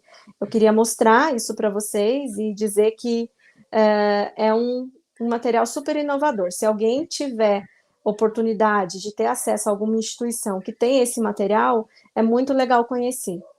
E complementando a pergunta da colega sobre os materiais, use a criatividade mesmo, dá para a gente fazer muita coisa mesmo. Uma das coisas que eu fiz, por exemplo, existe nos Estados Unidos, no ano passado, eu até ganhei de uma pessoa muito especial, uma tia muito especial, o jogo Uno em Braille. Deixa eu tirar até aqui o jogo Uno em Braille. Então, aqui está a caixinha dele, do jogo Uno. Esse aqui é comprado, eu ganhei, veio lá dos Estados Unidos, não tem aqui no Brasil ainda, não sei se tem, mas na época não tinha. E aí as cartas, elas têm inscrição em braille nas laterais. Isso aqui é comprado. Mas dá para a gente fazer isso facilmente em casa, desde que a gente tenha conhecimento do Braille. E foi isso que eu fiz. Eu peguei um jogo, comprei um jogo de Uno e fiz a adaptação também na borda das cartas com, né, máquina ou reglete, enfim. Então eu coloco o número, né, no caso esse aqui é o número 3, azul. Então eu coloco as siglas, não escrevo azul, escrevo AZ, né, azul e o número 3. E assim dá para a gente jogar Uno. Então é uma adaptação caseira que a gente faz com o recurso que a gente tem. Então nem sempre a gente precisa comprar. A gente pode fazer. É uma ótima opção para ter Discord em casa, né? Porque o Uno é a melhor opção para ter briga em casa. O Uno é uma excelente ferramenta. Uno acessível, então, briga para todo mundo. Inacessível, é. Eu fiz em baralho também. Fez no Baralho. baralho? Fiz no baralho também. Excelente. Aí veio uma pergunta aqui, né? Você meio que já respondeu, mas aonde que é para adquirir? É no site da Fundação Dorina, no site da Lego, quando tiver disponível? Isso que ainda não está disponível, né? Não está disponível para venda. Está disponível só nas instituições, algumas instituições para pessoas com deficiência visual que estão utilizando esse material para junto com os atendidos com deficiência. É um projeto piloto aqui no Brasil, tá? E esse projeto piloto ele inclui algumas instituições e escolas públicas, escolas municipais da rede pública. Nós já fizemos a formação para escolas de Franco da Rocha, Presidente Bernardes e Salvador, Bahia. Agora a gente está fazendo a formação para o uso do Lego Braille Bricks junto às instituições. Então, o Laramara está participando com a gente, a Associação de Cegos de Presidente Prudente e tantas outras instituições que, se eu falar todas aqui, eu vou correr o risco de esquecer alguma. A gente tem muitas instituições participando com a gente dessa formação e a ideia é expandir isso para todo o país, para todo o Brasil, tá? Então, ainda não está à venda, mas tem alguns modelos de atividades que dá, inclusive, as atividades que tem no site da Lego, né, que é um site que está em inglês, mas dá para traduzir no navegador, é www.braillebricks.com, Braille com 2 L's, Bricks, BRICKS. Tem algumas atividades, tem um repositório com muitas atividades que dá, inclusive, para reproduzir essas atividades utilizando outros materiais, como, por exemplo, essa pecinha de EVA, que é uma cela Braille em tamanho reduzido, dá para a gente utilizar também em muitas atividades que estão reproduzidas lá no site da Lego. Então, lá tem atividades pré-Braille, tem atividades para alfabetização Braille, tem inúmeras atividades para crianças de 4 a 12 anos. Para quem perguntou sobre atividades de estimulação pré-Braille, pode utilizar o site lá do www.braillebricks.com e tem muitas atividades legais que dá para reproduzir com materiais que podem ser feitos em casa. Perfeito. A gente conseguiu colocar o site aqui no comentário, mas depois a gente envia por e-mail para quem está na lista de presença também. A gente consegue enviar por e-mail essas informações. E aí, a gente tem alguns mais comentários, né, Lu? Acho que você vai ter que voltar mais vezes, hein, Lu? Aproveitando, fizeram uma pergunta e eu esqueci de falar, perguntaram da programação. Eu falei para seguir, mas eu posso dar um spoiler já para vocês. No dia, deixa eu confirmar se é o dia 11 mesmo aqui, para não falar besteira. Se dia 11 for quinta-feira? Não, quarta. A gente vai ter uma live com a Aime, que vai falar um pouquinho para a gente sobre tecnologia assistiva. A Aime, nossa colega, né, ela trabalha também com tecnologia assistiva, e ela vai falar um pouquinho para a gente numa live. Vai ser na quarta-feira, deixa eu só confirmar aqui na agenda, que é importante o pessoal ficar atento também, né? A essa programação. Incrível! Essa eu não vou perder, vai ser muito legal. Dia 10, quarta-feira, dia 10, isso mesmo. E a Amy vai estar aqui conosco. Eu super recomendo que todos que estejam aqui possam estar na quarta-feira também para prestigiar a nossa colega. Muito legal. A gente tem bastante tempo ainda, né? Bastante se a gente quiser aproveitar todo o tempo. São 8h15. E aí eu vou fazer uma pergunta que tem um contexto com muitas perguntas que foram feitas e eu sei que você vai gostar dessa pergunta. Foi perguntado pela, acho que foi a Tânia, se eu não estou enganado, sobre orientação e mobilidade para crianças de 4 e 5 anos. E aí eu vou reformular essa pergunta para perguntar, para falar sobre a importância das salas de recursos na educação infantil. Porque a gente vê, né, que algumas unidades têm sala de recursos, outras não têm, mas que não impede que o atendimento educacional especializado ele possa acontecer, né, independente de ter a sala de recursos ou não. E aí eu queria que você comentasse um pouquinho, primeiro, da orientação e mobilidade, para aproveitar essa pergunta, e depois falar da importância da sala de recursos na educação infantil também. Você concorda, discorda, acha relevante? Ah, eu super concordo. Eu sou fanzaça da sala de recursos, do atendimento educacional especializado. Já coordenei um programa de implantação de salas de recurso no município aqui do interior de São Paulo. Tenho especialização em atendimento educacional especializado. E, assim, eu acredito muito no trabalho do AEE. Acredito demais na questão da articulação entre o professor especialista e o professor do ensino regular. Acho que isso precisa acontecer, isso não acontece ainda em todos os lugares, em todos os espaços, mas essa articulação é fundamental para que o trabalho ele dê um resultado bom, né? Muitas pessoas acreditam que é um aluno com deficiência do AEE, é do professor do AEE. Não, ele é de todo mundo. Essa articulação é que vai fazer o sucesso desse processo inclusivo acontecer. Né? Se não tiver articulação, se o professor do ensino regular ele deixar o aluno a cargo apenas do professor especialista, a inclusão ela não vai acontecer, ela vai ser mascarada. E a gente vê isso muito acontecer. Eu sou a favor do AEE, do Atendimento Educacional Especializado, e das salas de recursos na educação infantil, para que a criança ela possa desenvolver essas habilidades básicas de pré-braille, inclusive.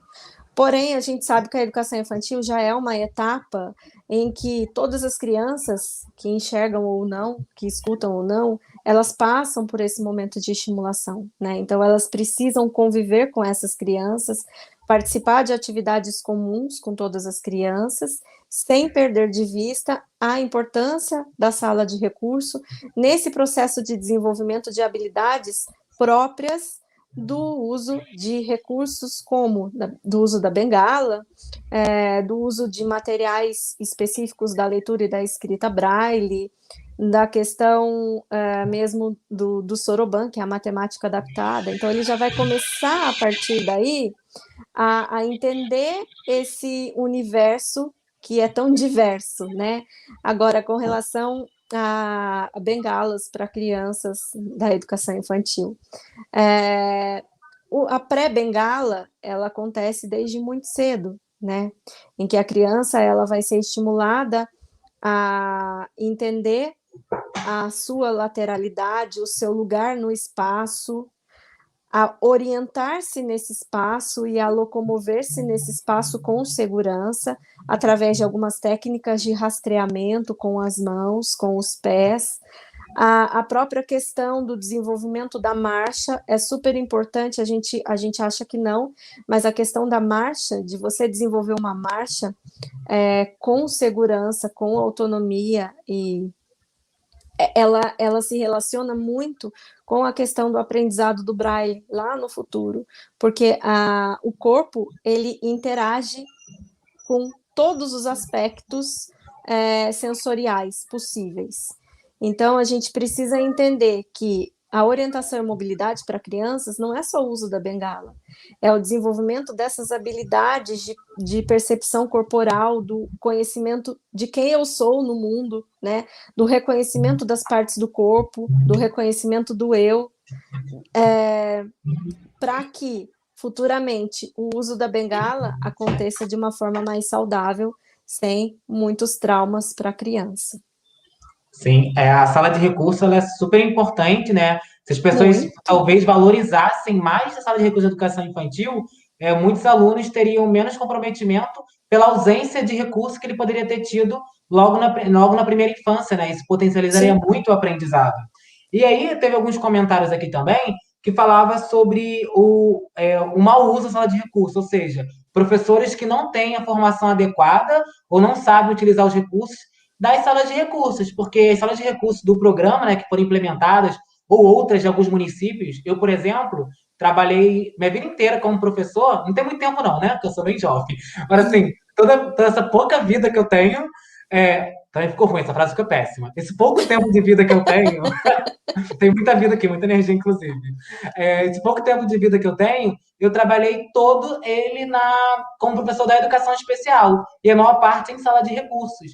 E a gente realmente percebe que muitos municípios ou redes estaduais, elas colocam qualquer profissional lá, ou porque está sobrando carga horária, ou porque falta profissional na rede, porque muitos não abrem concurso para esse cargo específico. E aí isso prejudica, não prejudica, Lu, o atendimento especializado, quando você tem um profissional que não é qualificado para estar lá? O EE é muito negligenciado ainda hoje, né, Alex? Sim, A gente entende que existe uma carência na formação continuada, a gente entende que precisa de um maior investimento nas questões de acessibilidade, mas se a gente olhar bem, a gente tem situações em que as salas de recurso, elas são muito bem equipadas, elas têm materiais, elas têm professor, mas não têm um bom uso de tudo isso. sim. Eu falo isso porque eu mesma já tive a oportunidade de me deparar com salas de recurso, e mais de uma, não foi uma só não, com impressoras Braille encaixotadas. Sim. Uma impressora Braille chega a custar 30 mil reais. E uma impressora Braille, ela produz material Braille para que esse aluno ele possa acompanhar o ensino regular como qualquer outro aluno.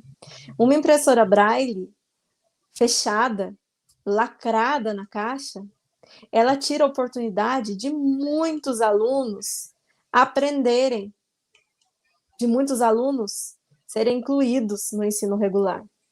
E eu já vi muito isso acontecer. Já vi professores de sala de recurso não terem domínio do uso dessas tecnologias, ou, o aluno está lá, ele está aprendendo, então ele não precisa frequentar aqui, ou a gente não precisa ensinar isso para ele. Então, cai naquela questão do Braille. Por que, que o Braille hoje é tão pouco utilizado? Talvez esse seja um dos motivos. Não há investimento por parte de professores de sala de recurso na questão do ensino do Braille. Eu vejo isso acontecer demais. Então, eu faço aqui, né, um apelo para as secretarias da educação, para os professores do atendimento educacional especializado, para que olhem com mais carinho para o público-alvo da educação especial, para quem realmente vai usufruir desses materiais, do trabalho e do conhecimento que esses profissionais têm, para que esses profissionais também sejam valorizados, porque a gente sabe que existe uma desvalorização do professor do atendimento educacional especializado, até mesmo ele muitas vezes não é visto com bons olhos pelos outros professores. Ele fica sozinho lá na sala, ele não faz nada. E às vezes ele tá ali trabalhando, dando o melhor para que a educação inclusiva aconteça, e ele é visto como preguiçoso, entre aspas. Então, a gente tem várias situações, tanto de negligência do atendimento educacional especializado, como da falta de olhar, né, da falta dessa falta de olhar, dessa falta de carinho com a educação especial e inclusiva. Então, eu acredito que a gente precisa entender o papel do atendimento educacional especializado dentro da escola, a articulação entre o professor do ensino regular e do atendimento educacional especializado, para que as coisas comecem a funcionar e acontecer de uma forma mais adequada, que vise realmente a qualidade de ensino para o aluno que está lá na ponta e que precisa disso. Todas essas interfaces já resultam numa qualidade melhor de Numa ensino, né? qualidade melhor de ensino. É óbvio. É uma conta que parece tão fácil, né? Mas às vezes alguns elementos são retirados, então isso traz algumas Sim. dificuldades. É, a gente tem comentários aqui, falando um pouco da importância da formação ainda, a gente está com a Ju Panissa, que eu acredito que é sua colega ou aluna ou amiga, e ela disse, se não As fosse a três Lu, coisas. tudo isso, se não fosse a Lu, eu nem sabia mexer na impressora da minha sala de recursos, né? Então, assim, o quanto, às vezes, é falta de conhecimento, porque a gente vive hoje uma culpabilização do professor também, né? De muitas das vezes ele não tem aquele conhecimento, mas ele está propício a aprender. A gente tem que Sim, cada vez mais criar espaços formativos de diálogos, e acho que o que eu diria mais são espaços sem julgamentos, né? Espaços que a pessoa possa realmente sentir a vontade de dizer: eu não sei, mas eu realmente estou querendo aprender. E acho que espaços como esse que a gente está criando aqui hoje, e outros espaços também existem de diálogo, né? De profissionais para profissionais, dialogando sobre aquilo que a gente faz no nosso cotidiano. Eu acho isso muito e bacana. isso é muito legal porque a gente não tem que encontrar vilão e herói nesse processo todo. A Sim. gente tem que encontrar um meio termo, né? A gente encontra professores que querem aprender, a gente encontra salas muito bem equipadas, a gente encontra situações muito boas pelo caminho. Infelizmente, a gente tem a tendência de olhar para o que não está legal, né? De criticar o que não está bom. Mas a gente encontra coisas muito boas pelo caminho. Então é importante não trazer nem o herói, nem o vilão. Por quê? Porque a educação é para todos, né? A educação ela tem que ser o meio disso tudo, ela tem que mediar a questão do conhecimento. E deixar aqui um grande abraço para minha colega de infância, Jupanissa. Falando um pouquinho sobre a formação de professores, eu vou aproveitar para divulgar o nosso curso, né? A gente tem um curso de extensão que o Luiz vai colocar o chat aqui, vai colocar no rodapé da nossa tela. Só um minutinho, enquanto ele bota, eu vou falar do que é o curso. O curso, o apelido carinhoso é FCI, que é o curso de formação continuada em educação inclusiva. É um curso de 120 horas, né? Um curso de extensão da Faculdade de Letras, que eu coordeno também com o professor Paulo. Está aparecendo na tela agora o letreiro. O fundo é preto, amarelo e a letra é preta. É sinalidade.letras.frj.br/FCI. FCEI. Nesse site, as pessoas conseguem informações desse curso que está previsto para acontecer em junho para julho. A Luciane Molina é uma das professoras convidadas. A gente tem também a Aime, que vai estar conosco, tem o professor Paulo, temos vários professores que vão estar colaborando nesse curso. E aí, quem quiser saber mais, é só entrar no site para ter acesso às informações. É um curso muito bacana, que ele foi criado ano passado, né? A gente teve vários professores que eram professores justamente da educação especial, que sentiam a necessidade de aprimorar a sua formação, porque a formação inicial por si só, nada vai dar conta de tudo, né? Tudo é um processo contínuo de evolução, de atualização. Então, assim, eu fico muito feliz em contar professores que estejam dispostos a aprender cada vez mais. E sobre esses processos formativos também, dizer que nosso canal, né, já tem quase 900 inscritos, então quem puder, se inscreva no canal para aumentar um pouquinho. O Luiz já falou que, Alex, fala o pessoal se inscrever no canal, já tem quase 900 inscritos. Então, quanto mais pessoas se inscreverem, mais estimula o nosso trabalho, né, a continuar cada vez mais. Tivemos várias pessoas hoje durante a nossa live e temos outras perguntas, a gente está caminhando para o final já. Eu tenho uma pergunta que é interessante. Essa pergunta foi feita pela Rosane. Ela perguntou como seria esse processo de alfabetização para a pessoa cega, que ela não foi alfabetizada e tem um déficit de aprendizagem.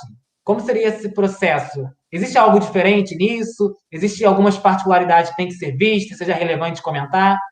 Pode falar. Não existe uma receita pronta para alfabetização, nem de quem enxerga, nem de quem não enxerga. Sim. Então, o processo de alfabetização e de letramento, ele é muito particularizado no sentido de que a gente trabalha com vários estilos de aprendizagem, assim como a gente tem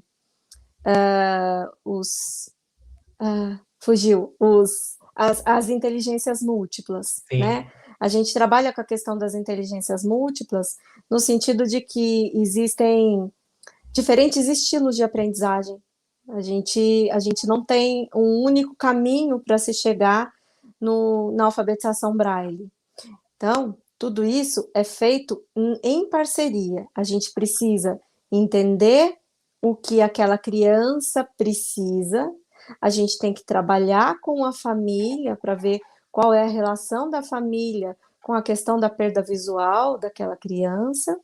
A gente precisa entender a relação da criança com a própria perda visual e como que ela lida com essas situações. A gente precisa entender qual seria a questão da deficiência associada à deficiência visual, esse déficit de aprendizagem ou a questão da própria deficiência intelectual. Então, existem caminhos que a gente pode traçar para atender cada caso. Então, a gente tem casos de pessoas com deficiência visual que vão aprender o braille e tem uma paralisia cerebral, que elas não conseguem ter um movimento, não conseguem ter a destreza tátil suficiente, então a gente precisa encontrar outros caminhos para conseguir fazer acontecer essa alfabetização da melhor maneira possível. A gente só não pode deixar essa criança queimar etapas, né? Que foi aquilo que você falou lá. Muita criança que não passa pela educação infantil, não passa por uma estimulação adequada na educação infantil, ela vai chegar lá no ensino fundamental com algumas etapas queimadas, né? Com algumas questões ultrapassadas e que a gente precisa resgatar. Então, quanto mais demorar esse resgate pelas habilidades que foram perdidas no caminho, mais vai demorar esse processo de alfabetização. Isso não quer dizer que a criança não aprenda. Ela vai aprender de maneira diferente, de forma diferente, com recursos diferentes, utilizando metodologias diferentes, mas ela vai aprender. A gente precisa acreditar que ela vai aprender. Né? Ela não pode ter o mesmo desempenho, a gente não usa a questão comparativa, eu nunca comparo um aluno com o outro, porque cada aluno é único e cada um utiliza ou utilizou uma maneira diferente, um mecanismo diferente para aprender. Sim.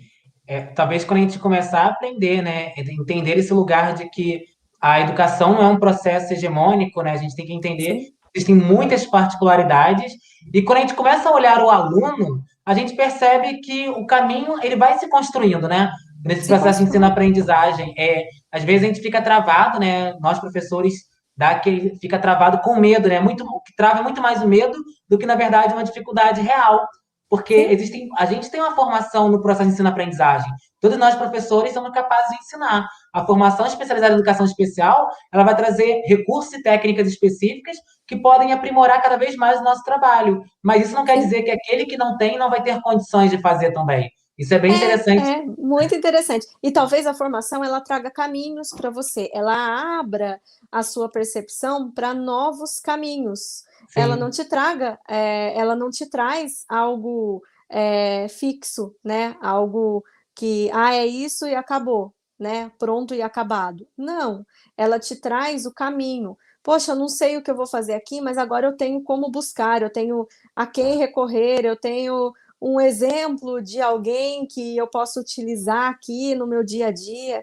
Então, eu acho que ampliar também essa rede de contatos é um caminho muito promissor, porque um professor ele aprende com o outro, né? Eu tenho comigo, né, o Tardif, um autor que fala sobre formação de professores, e ele fala que no exercício da docência a gente também se faz professor, né? A gente também se forma professor.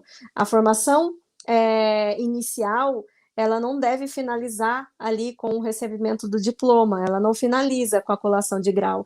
A formação do professor, ela é contínua, ela se faz também no exercício da profissão.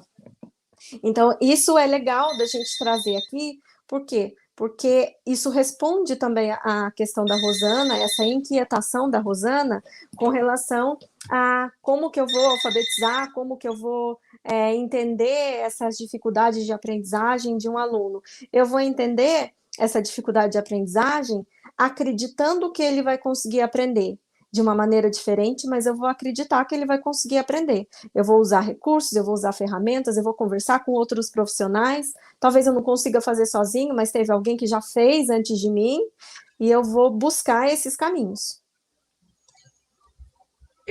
O cara fala, você fala, eu fico refletindo, eu fico até parada, eu fico assim pensando, o que eu vou dizer, o que eu vou dizer depois disso? Dá vontade de sair até na mediação, deixa ela falar sozinha, o que eu vou fazer aqui? Tá tendo muitos comentários aqui no chat, né? Parabenizando, as pessoas estão gostando bastante da nossa live. Elas perguntaram fizeram algumas perguntas que eu vou tentar responder aqui. Primeiro perguntaram sobre o curso, né? Aí tem duas coisas que eu estou falando. Primeiro, esse curso de educação inclusiva que a gente oferece, ele é um curso totalmente gratuito, né? Felizmente, na universidade hoje, a gente consegue ainda oferecer cursos que ele é gratuito para quem está recebendo, mas ele é custoso para a universidade porque a gente recebe nosso salário para isso, né? A universidade ela trabalha com tripé de ensino. Acho que o intérprete travou? Só um minutinho. Ah, vou voltar. A gente trabalha na universidade com tripé de ensino, pesquisa e extensão. Então, enquanto não aprovam, né, aquela PEC que quer reduzir a carga horária e o salário, a gente consegue ter condições hoje ainda de continuar trabalhando no tripé universitário. E na extensão, a gente consegue oferecer muitos cursos gratuitos, né, pela universidade. A universidade tem esse papel de contribuir com a formação da educação básica, isso é algo previsto na diretriz de formação de professores, inclusive, né, essa articulação entre a universidade e a educação básica. Aqui a gente não tem, né? Eu, por exemplo, não ofereço curso de Braille, mas a Lu tem o curso de Braille dela. Se quiser, Lu, pode divulgar, aproveita o espaço. Suas redes Então, sociais, já. o curso de Braille que eu vou oferecer a partir do dia 20 de março, não é dentro do projeto Sinalidade, então é Sim. um curso pago, mas a gente vai sortear uma vaga no dia 6 de março, numa live que vamos fazer à tarde, às 14 horas, pelo Facebook. E tem uma ficha de inscrição para que cada um preencha e possa participar desse sorteio no dia 6 de março. Ele é um curso de formação continuada, um curso livre de atualização e aperfeiçoamento. Ele vai trabalhar a questão dos aspectos do letramento da alfabetização Braille para que professores consigam ensinar pessoas com deficiência visual. Qualquer outra informação, pode entrar em contato comigo, a gente coloca você em contato com a empresa que está oferecendo o curso e eles tiram todas as dúvidas possíveis e a gente continua à disposição também. Pode entrar em contato ou por e-mail, profa.lumolina@gmail.com, repetindo, profa, com A, né, profa.lumolina@gmail.com, ou também pelo WhatsApp, que é o DDD 12 981 02 0340. Tá, só um minutinho, a gente está botando o e-mail aqui na tela, profa.lumolina@gmail.com. @gmail.com. Isso. Perfeito. Agora a gente vai colocar o seu número de telefone, só um minutinho. O negócio aqui é rápido, mas a gente é um processo, né? Calma aí que só um minutinho que a gente vai colocar o telefone. Aqui tudo na tela, tudo high-tech. Luiz dá conta de tudo, esse menino. Enquanto ele coloca, eu vou comentar também algumas questões que estão aqui. Mais uma vez, né, o pessoal está elogiando muito o nosso trabalho na live de hoje. Elogiando os intérpretes. Estão ligando para dizer que a gente tem que desligar? Não, né, Lu? Estão cortando a gente? Não, né? Não, não estão cortando a gente, não. O pessoal elogiando bastante, né, a sua apresentação, os intérpretes, que são maravilhosos, assim. Eu fico olhando para eles, assim, fico assim, gente, intérpretes maravilhosos. Eu fico babando também, tanto quanto vocês. Eu acho que eu sou intérprete, hein? Quanto mais eu olho, eu fico assim, tem que ser fixo de todas as lives, não quero trocar. Brincadeira. E aí, teve uma pergunta muito interessante aqui, que eu vou trazer para a gente discutir. Deixa eu ver se eu encontro quem é a pessoa. Com certeza o Luiz vai encontrar e vai me dizer. Mas a pergunta é sobre a formação inicial. Foi dito, a pessoa disse, a gente comenta muito sobre a formação continuada. E a formação inicial? Achei uma pergunta bem interessante. Terça-feira eu fiz uma live com o pessoal da fisioterapia aqui da UFRJ. E aí, a gente discutiu muito isso sobre a formação inicial, porque a gente também não pode, né, colocar toda a responsabilidade formativa na formação continuada, que ela hoje, como vou dizer, ela hoje não, né? A formação continuada por si só, ela carrega uma trajetória muito individual, né? Você vai traçando seus caminhos de escolha do que você vai cursar, do que você vai fazer, qual é a sua demanda no momento.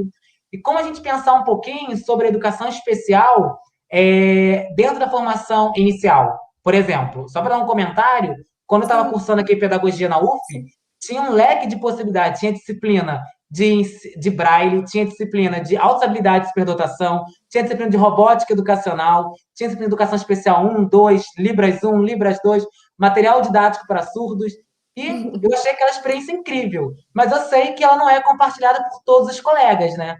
Aí eu queria que você comentasse um pouquinho isso pra gente. Isso é super incomum e muito legal. Muito bom saber que tem um curso que prioriza na formação inicial essas questões sobre inclusão e educação especial inclusiva.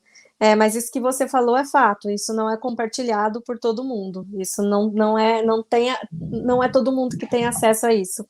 A formação inicial, ela é uma formação mais acadêmica, né? Ela não é uma formação que te dá prática para você entrar numa sala de aula. Tanto é que muita gente sai da formação inicial e quando entra na sala de aula, mesmo numa sala de aula regular, ela não sabe o que fazer, né? Então, o momento do estágio é um momento em que ela vai se deparar com situações reais do dia a dia.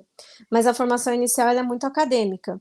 Por isso que a formação continuada, no caso da questão do Braille, e talvez até da questão de Libras, muitas das vezes, ela é feita através da formação continuada, que ela dá um aporte mais prático para esse tipo de formação, para esse tipo de resolução de problemas, para situações que surgem em sala de aula.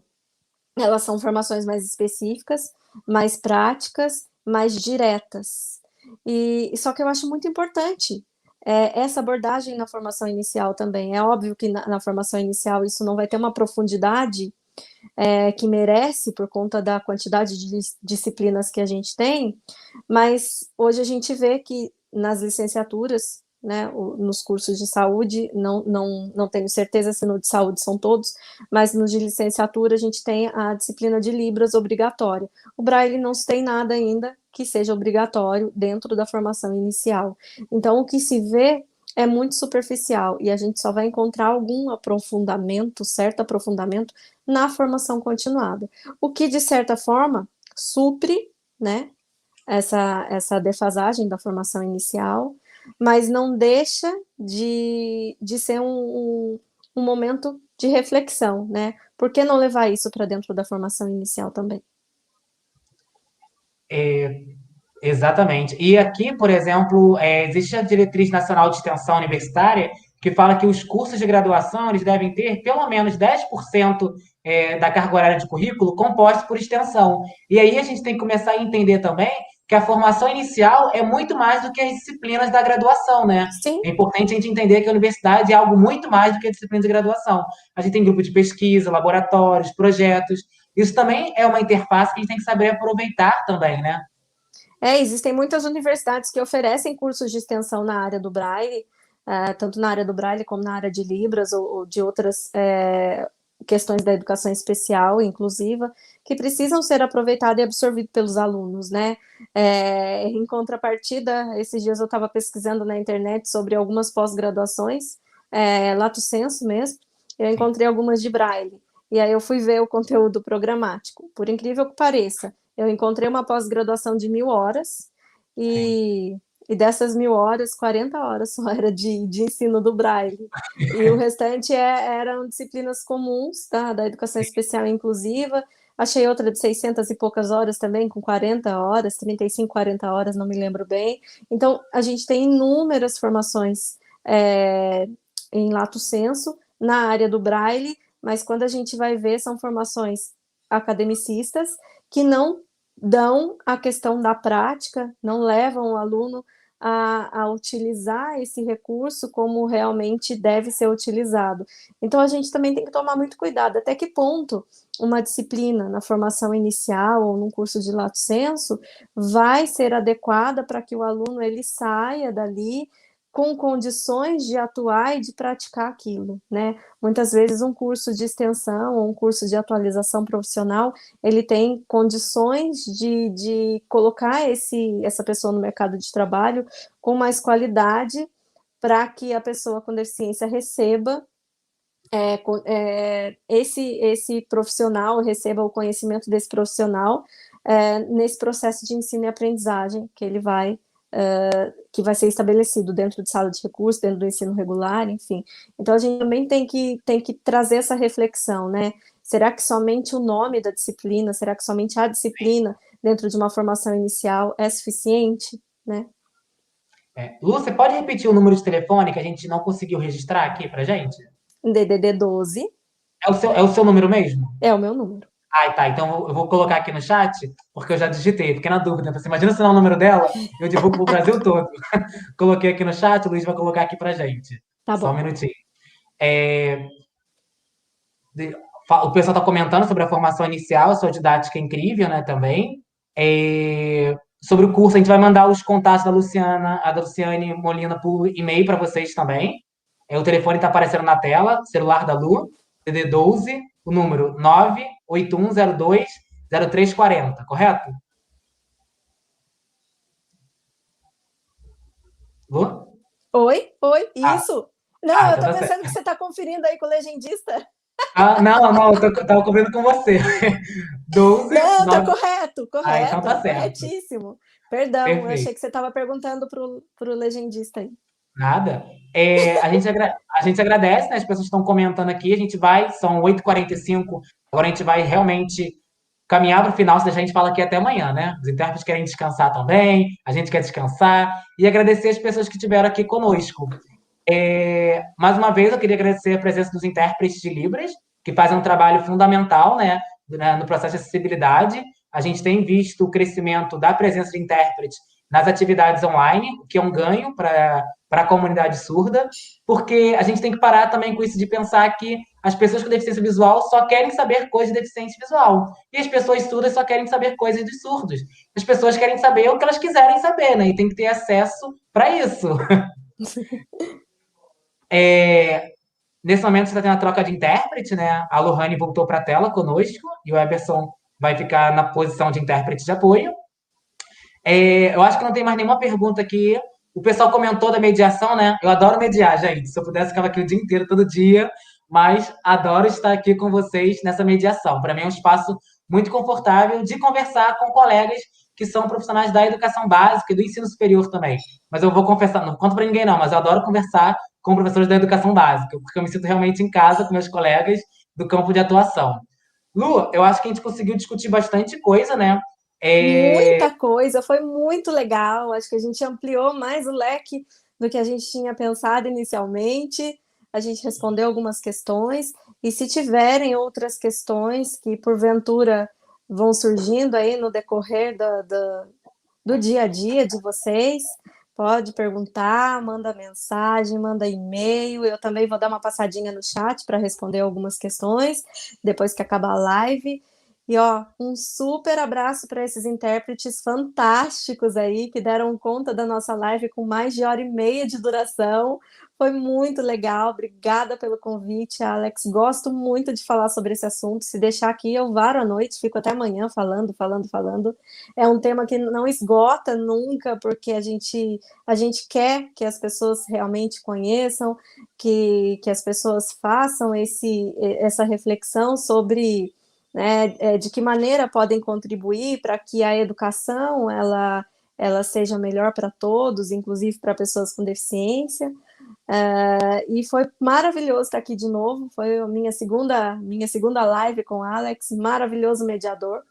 E eu espero estar aqui de novo numa próxima oportunidade e encontrar vocês lá no curso com a gente, tá bom? Perfeito. Eu vou reforçar aqui algumas informações que a gente passou, né? A lista de presença está disponível na descrição do vídeo e também no chat. Se por acaso alguma pessoa tiver dificuldade ou pela condição de pessoa com deficiência tiver algum impedimento de acessar o formulário, vocês podem estar enviando para a gente por e-mail, né? O e-mail vai aparecer aqui na tela também em alguns segundos. Ainda estamos nesses segundos que vai aparecer. Vamos lá. Aqui. O nosso e-mail é sinalidade@letras.ufrj.br. E aí vocês podem mandar e-mail tanto referente ao certificado ou alguma dúvida específica que a gente possa contribuir de alguma maneira, fiquem à vontade. E agora também o nosso Instagram, que é @sinalidade.ufrj. Aproveitem para seguir, né? Todas as publicações, elas têm audiodescrição, que é feita pela nossa equipe de audiodescrição do Projeto Sinalidade. A gente tem aprimorado, né, as técnicas de audiodescrição nesse projeto de extensão, que é um espaço oportuno para que a gente possa crescer e cada vez mais criar produtos audiodescritos também.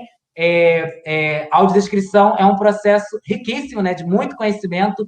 Quanto mais a gente faz, mais vê que a gente tem que aprender e ver mais a necessidade de audiodescrever. Audiodescrever é um processo riquíssimo de possibilidade de acesso, né, Lu? Maravilhoso. Eu sou apaixonadíssima pela audiodescrição. E a gente entende que a audiodescrição, ela empodera a pessoa com deficiência, o principal público da audiodescrição são as pessoas com deficiência visual, mas ela se estende para outras pessoas também, né, para outras pessoas com deficiência, idosos, ou até mesmo pessoas sem deficiência, e ela traz uma oportunidade de pertencimento e de participação que é incomparável, né, a gente consegue usufruir, a gente consegue ter acesso a todos os meios visuais, que de outra forma a gente não conseguiria. E puxando uma sardinha aí para o lado do Braille, quando a gente fala em audiodescrição, a gente não fala somente de uma descrição narrada com uma Sim. voz humana, a gente também fala daquela audiodescrição feita com palavras escritas em Braille. Então, Braille também é um meio final de acesso à audiodescrição através de um roteiro escrito. Sim, excelente. A gente pode retomar, inclusive, no outro momento, para discutir mais sobre audiodescrição. Uma coisa que eu comentei, acho que eu comentei com você. A gente sempre pergunta, né, os comentários para as pessoas que participaram das lives, e as pessoas estão demandando muita discussão sobre deficiência visual e sobre audiodescrição, e tem algo que a gente vai tentar investir mais daqui para frente, né? Sim. E aproveitar esse espaço, né, é que a partir de março a gente vai abrir vaga para alunos extensionistas, ou seja, alunos dos cursos de graduação da UFRJ que tenham interesse em participar do projeto, né, para computar horas de extensão e aprender um pouco mais sobre acessibilidade, inclusão e diferença. Então, já deixo o convite para as pessoas que estiverem interessadas em participar conosco. Lembrando que o projeto ele é aberto também à comunidade externa como colaboradores. O projeto Sinalidade em si, ele é um projeto de extensão, então ele não tem o objetivo de certificar, ele desenvolve ações formativas ao longo do processo, é diferente de um curso de extensão.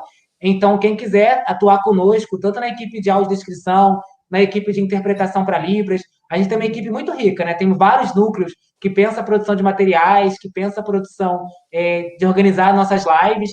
Fiquem à vontade para procurar no Siga.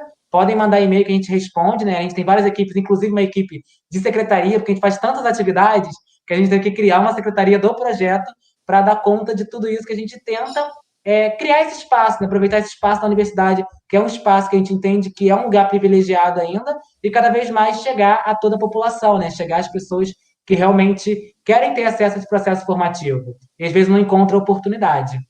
Então, aproveito para encerrar a nossa live, né? Lu, se quiser fazer alguma fala de encerramento, fica à vontade. Eu quero deixar a mensagem de que o Braille é vida e ele está vivo entre a gente. E a gente precisa fazer com que ele se espalhe e, e ele se expanda ao nosso redor. Eu tenho uma frase que eu digo sempre que Braille é vida no sentido mais amplo, quando possibilita que a vida renasça na milagre da multiplicação do conhecimento. Então, essa mensagem que eu deixo aqui para todos vocês.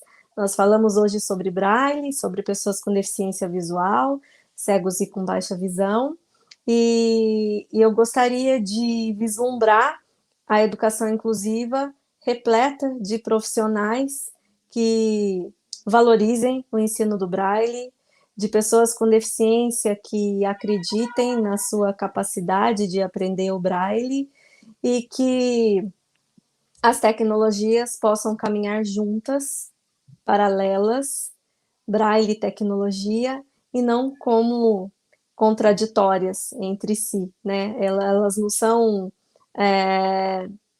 opostas, Sim. elas devem caminhar juntas.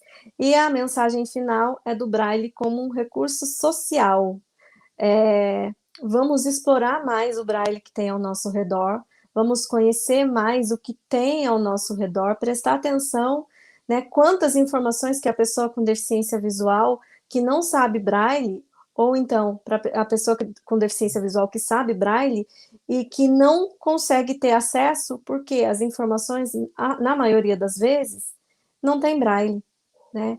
Então, observem ao seu redor, né? O que tem Braille, o que não tem e o que deveria ter para que as pessoas com deficiência visual pudessem ter acesso a tudo isso de uma maneira mais fácil.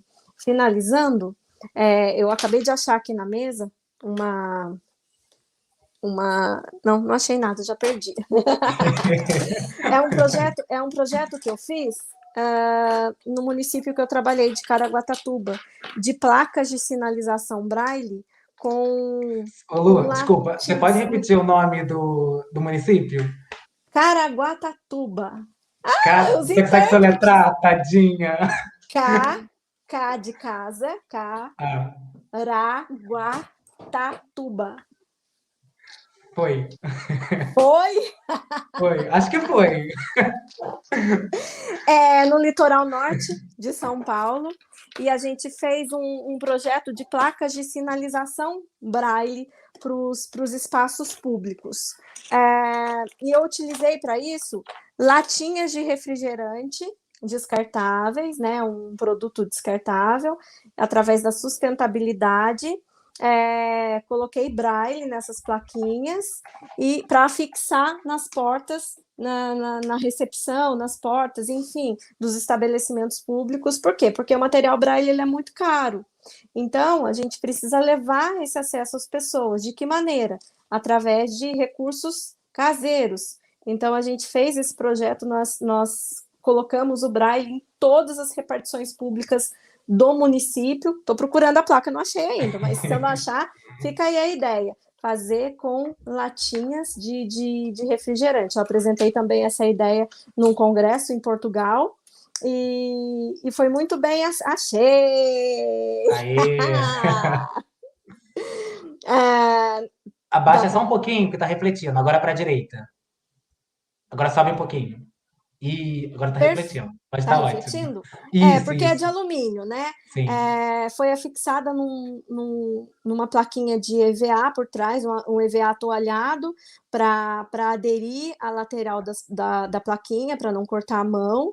E aqui na plaquinha, na parte metálica da plaquinha, eu escrevi, essa aqui está escrito recepção. Então, a gente faz essas plaquinhas, elas têm uma durabilidade legal, e elas foram afixadas na porta dos estabelecimentos. Então, a gente levou o Braille para dentro da repartição pública, né? Então, são ideias que a gente pode levar para os municípios com custo baixíssimo, né? A gente só vai reutilizar um produto que basicamente seria jogado no lixo, seria descartado. Então, essa é a mensagem que eu trago. Olhe É para na o seu própria lado. reglete? Marcou Na... reglete. Não, eu fiz um Gente, reglete. Fiz um chocado. reglete. Então a gente pode olhar para o nosso redor e ver o que a gente pode fazer de legal para transformar o inacessível em acessível. Né? Dá para fazer, dá para fazer de várias maneiras, com vários materiais. Então a gente pode ter essas ideias e colocá-las em prática no nosso dia a dia. Perfeito. Então, Obrigada, obrigado. Eu Alex. que agradeço ter aceito o convite, né? Agradeço mais uma vez a presença dos intérpretes de Libras e toda a equipe do projeto Sinalidade, né? A gente só consegue fazer essas atividades porque existe uma equipe que trabalha o tempo inteiro para isso. Acho que aproveitar mais uma vez para agradecer o Luiz, que está sempre conosco, né? Todas as lives, ele que administra. Se ele quiser aparecer, pode aparecer. Se não quiser, a gente deve deixa não aparecer. Ele não quer aparecer, ele disse aqui que não quer aparecer. Mas a gente agradece, né? Toda a contribuição e todo mundo que ficou conosco até agora, né? Tivemos várias pessoas que entraram, algumas saíram, mas tivemos um público muito bacana. E agora eu finalizo oficialmente a nossa live. Um grande beijo para todo mundo e tchau, tchau. Tchau, tchau. Beijo, gente. Obrigada.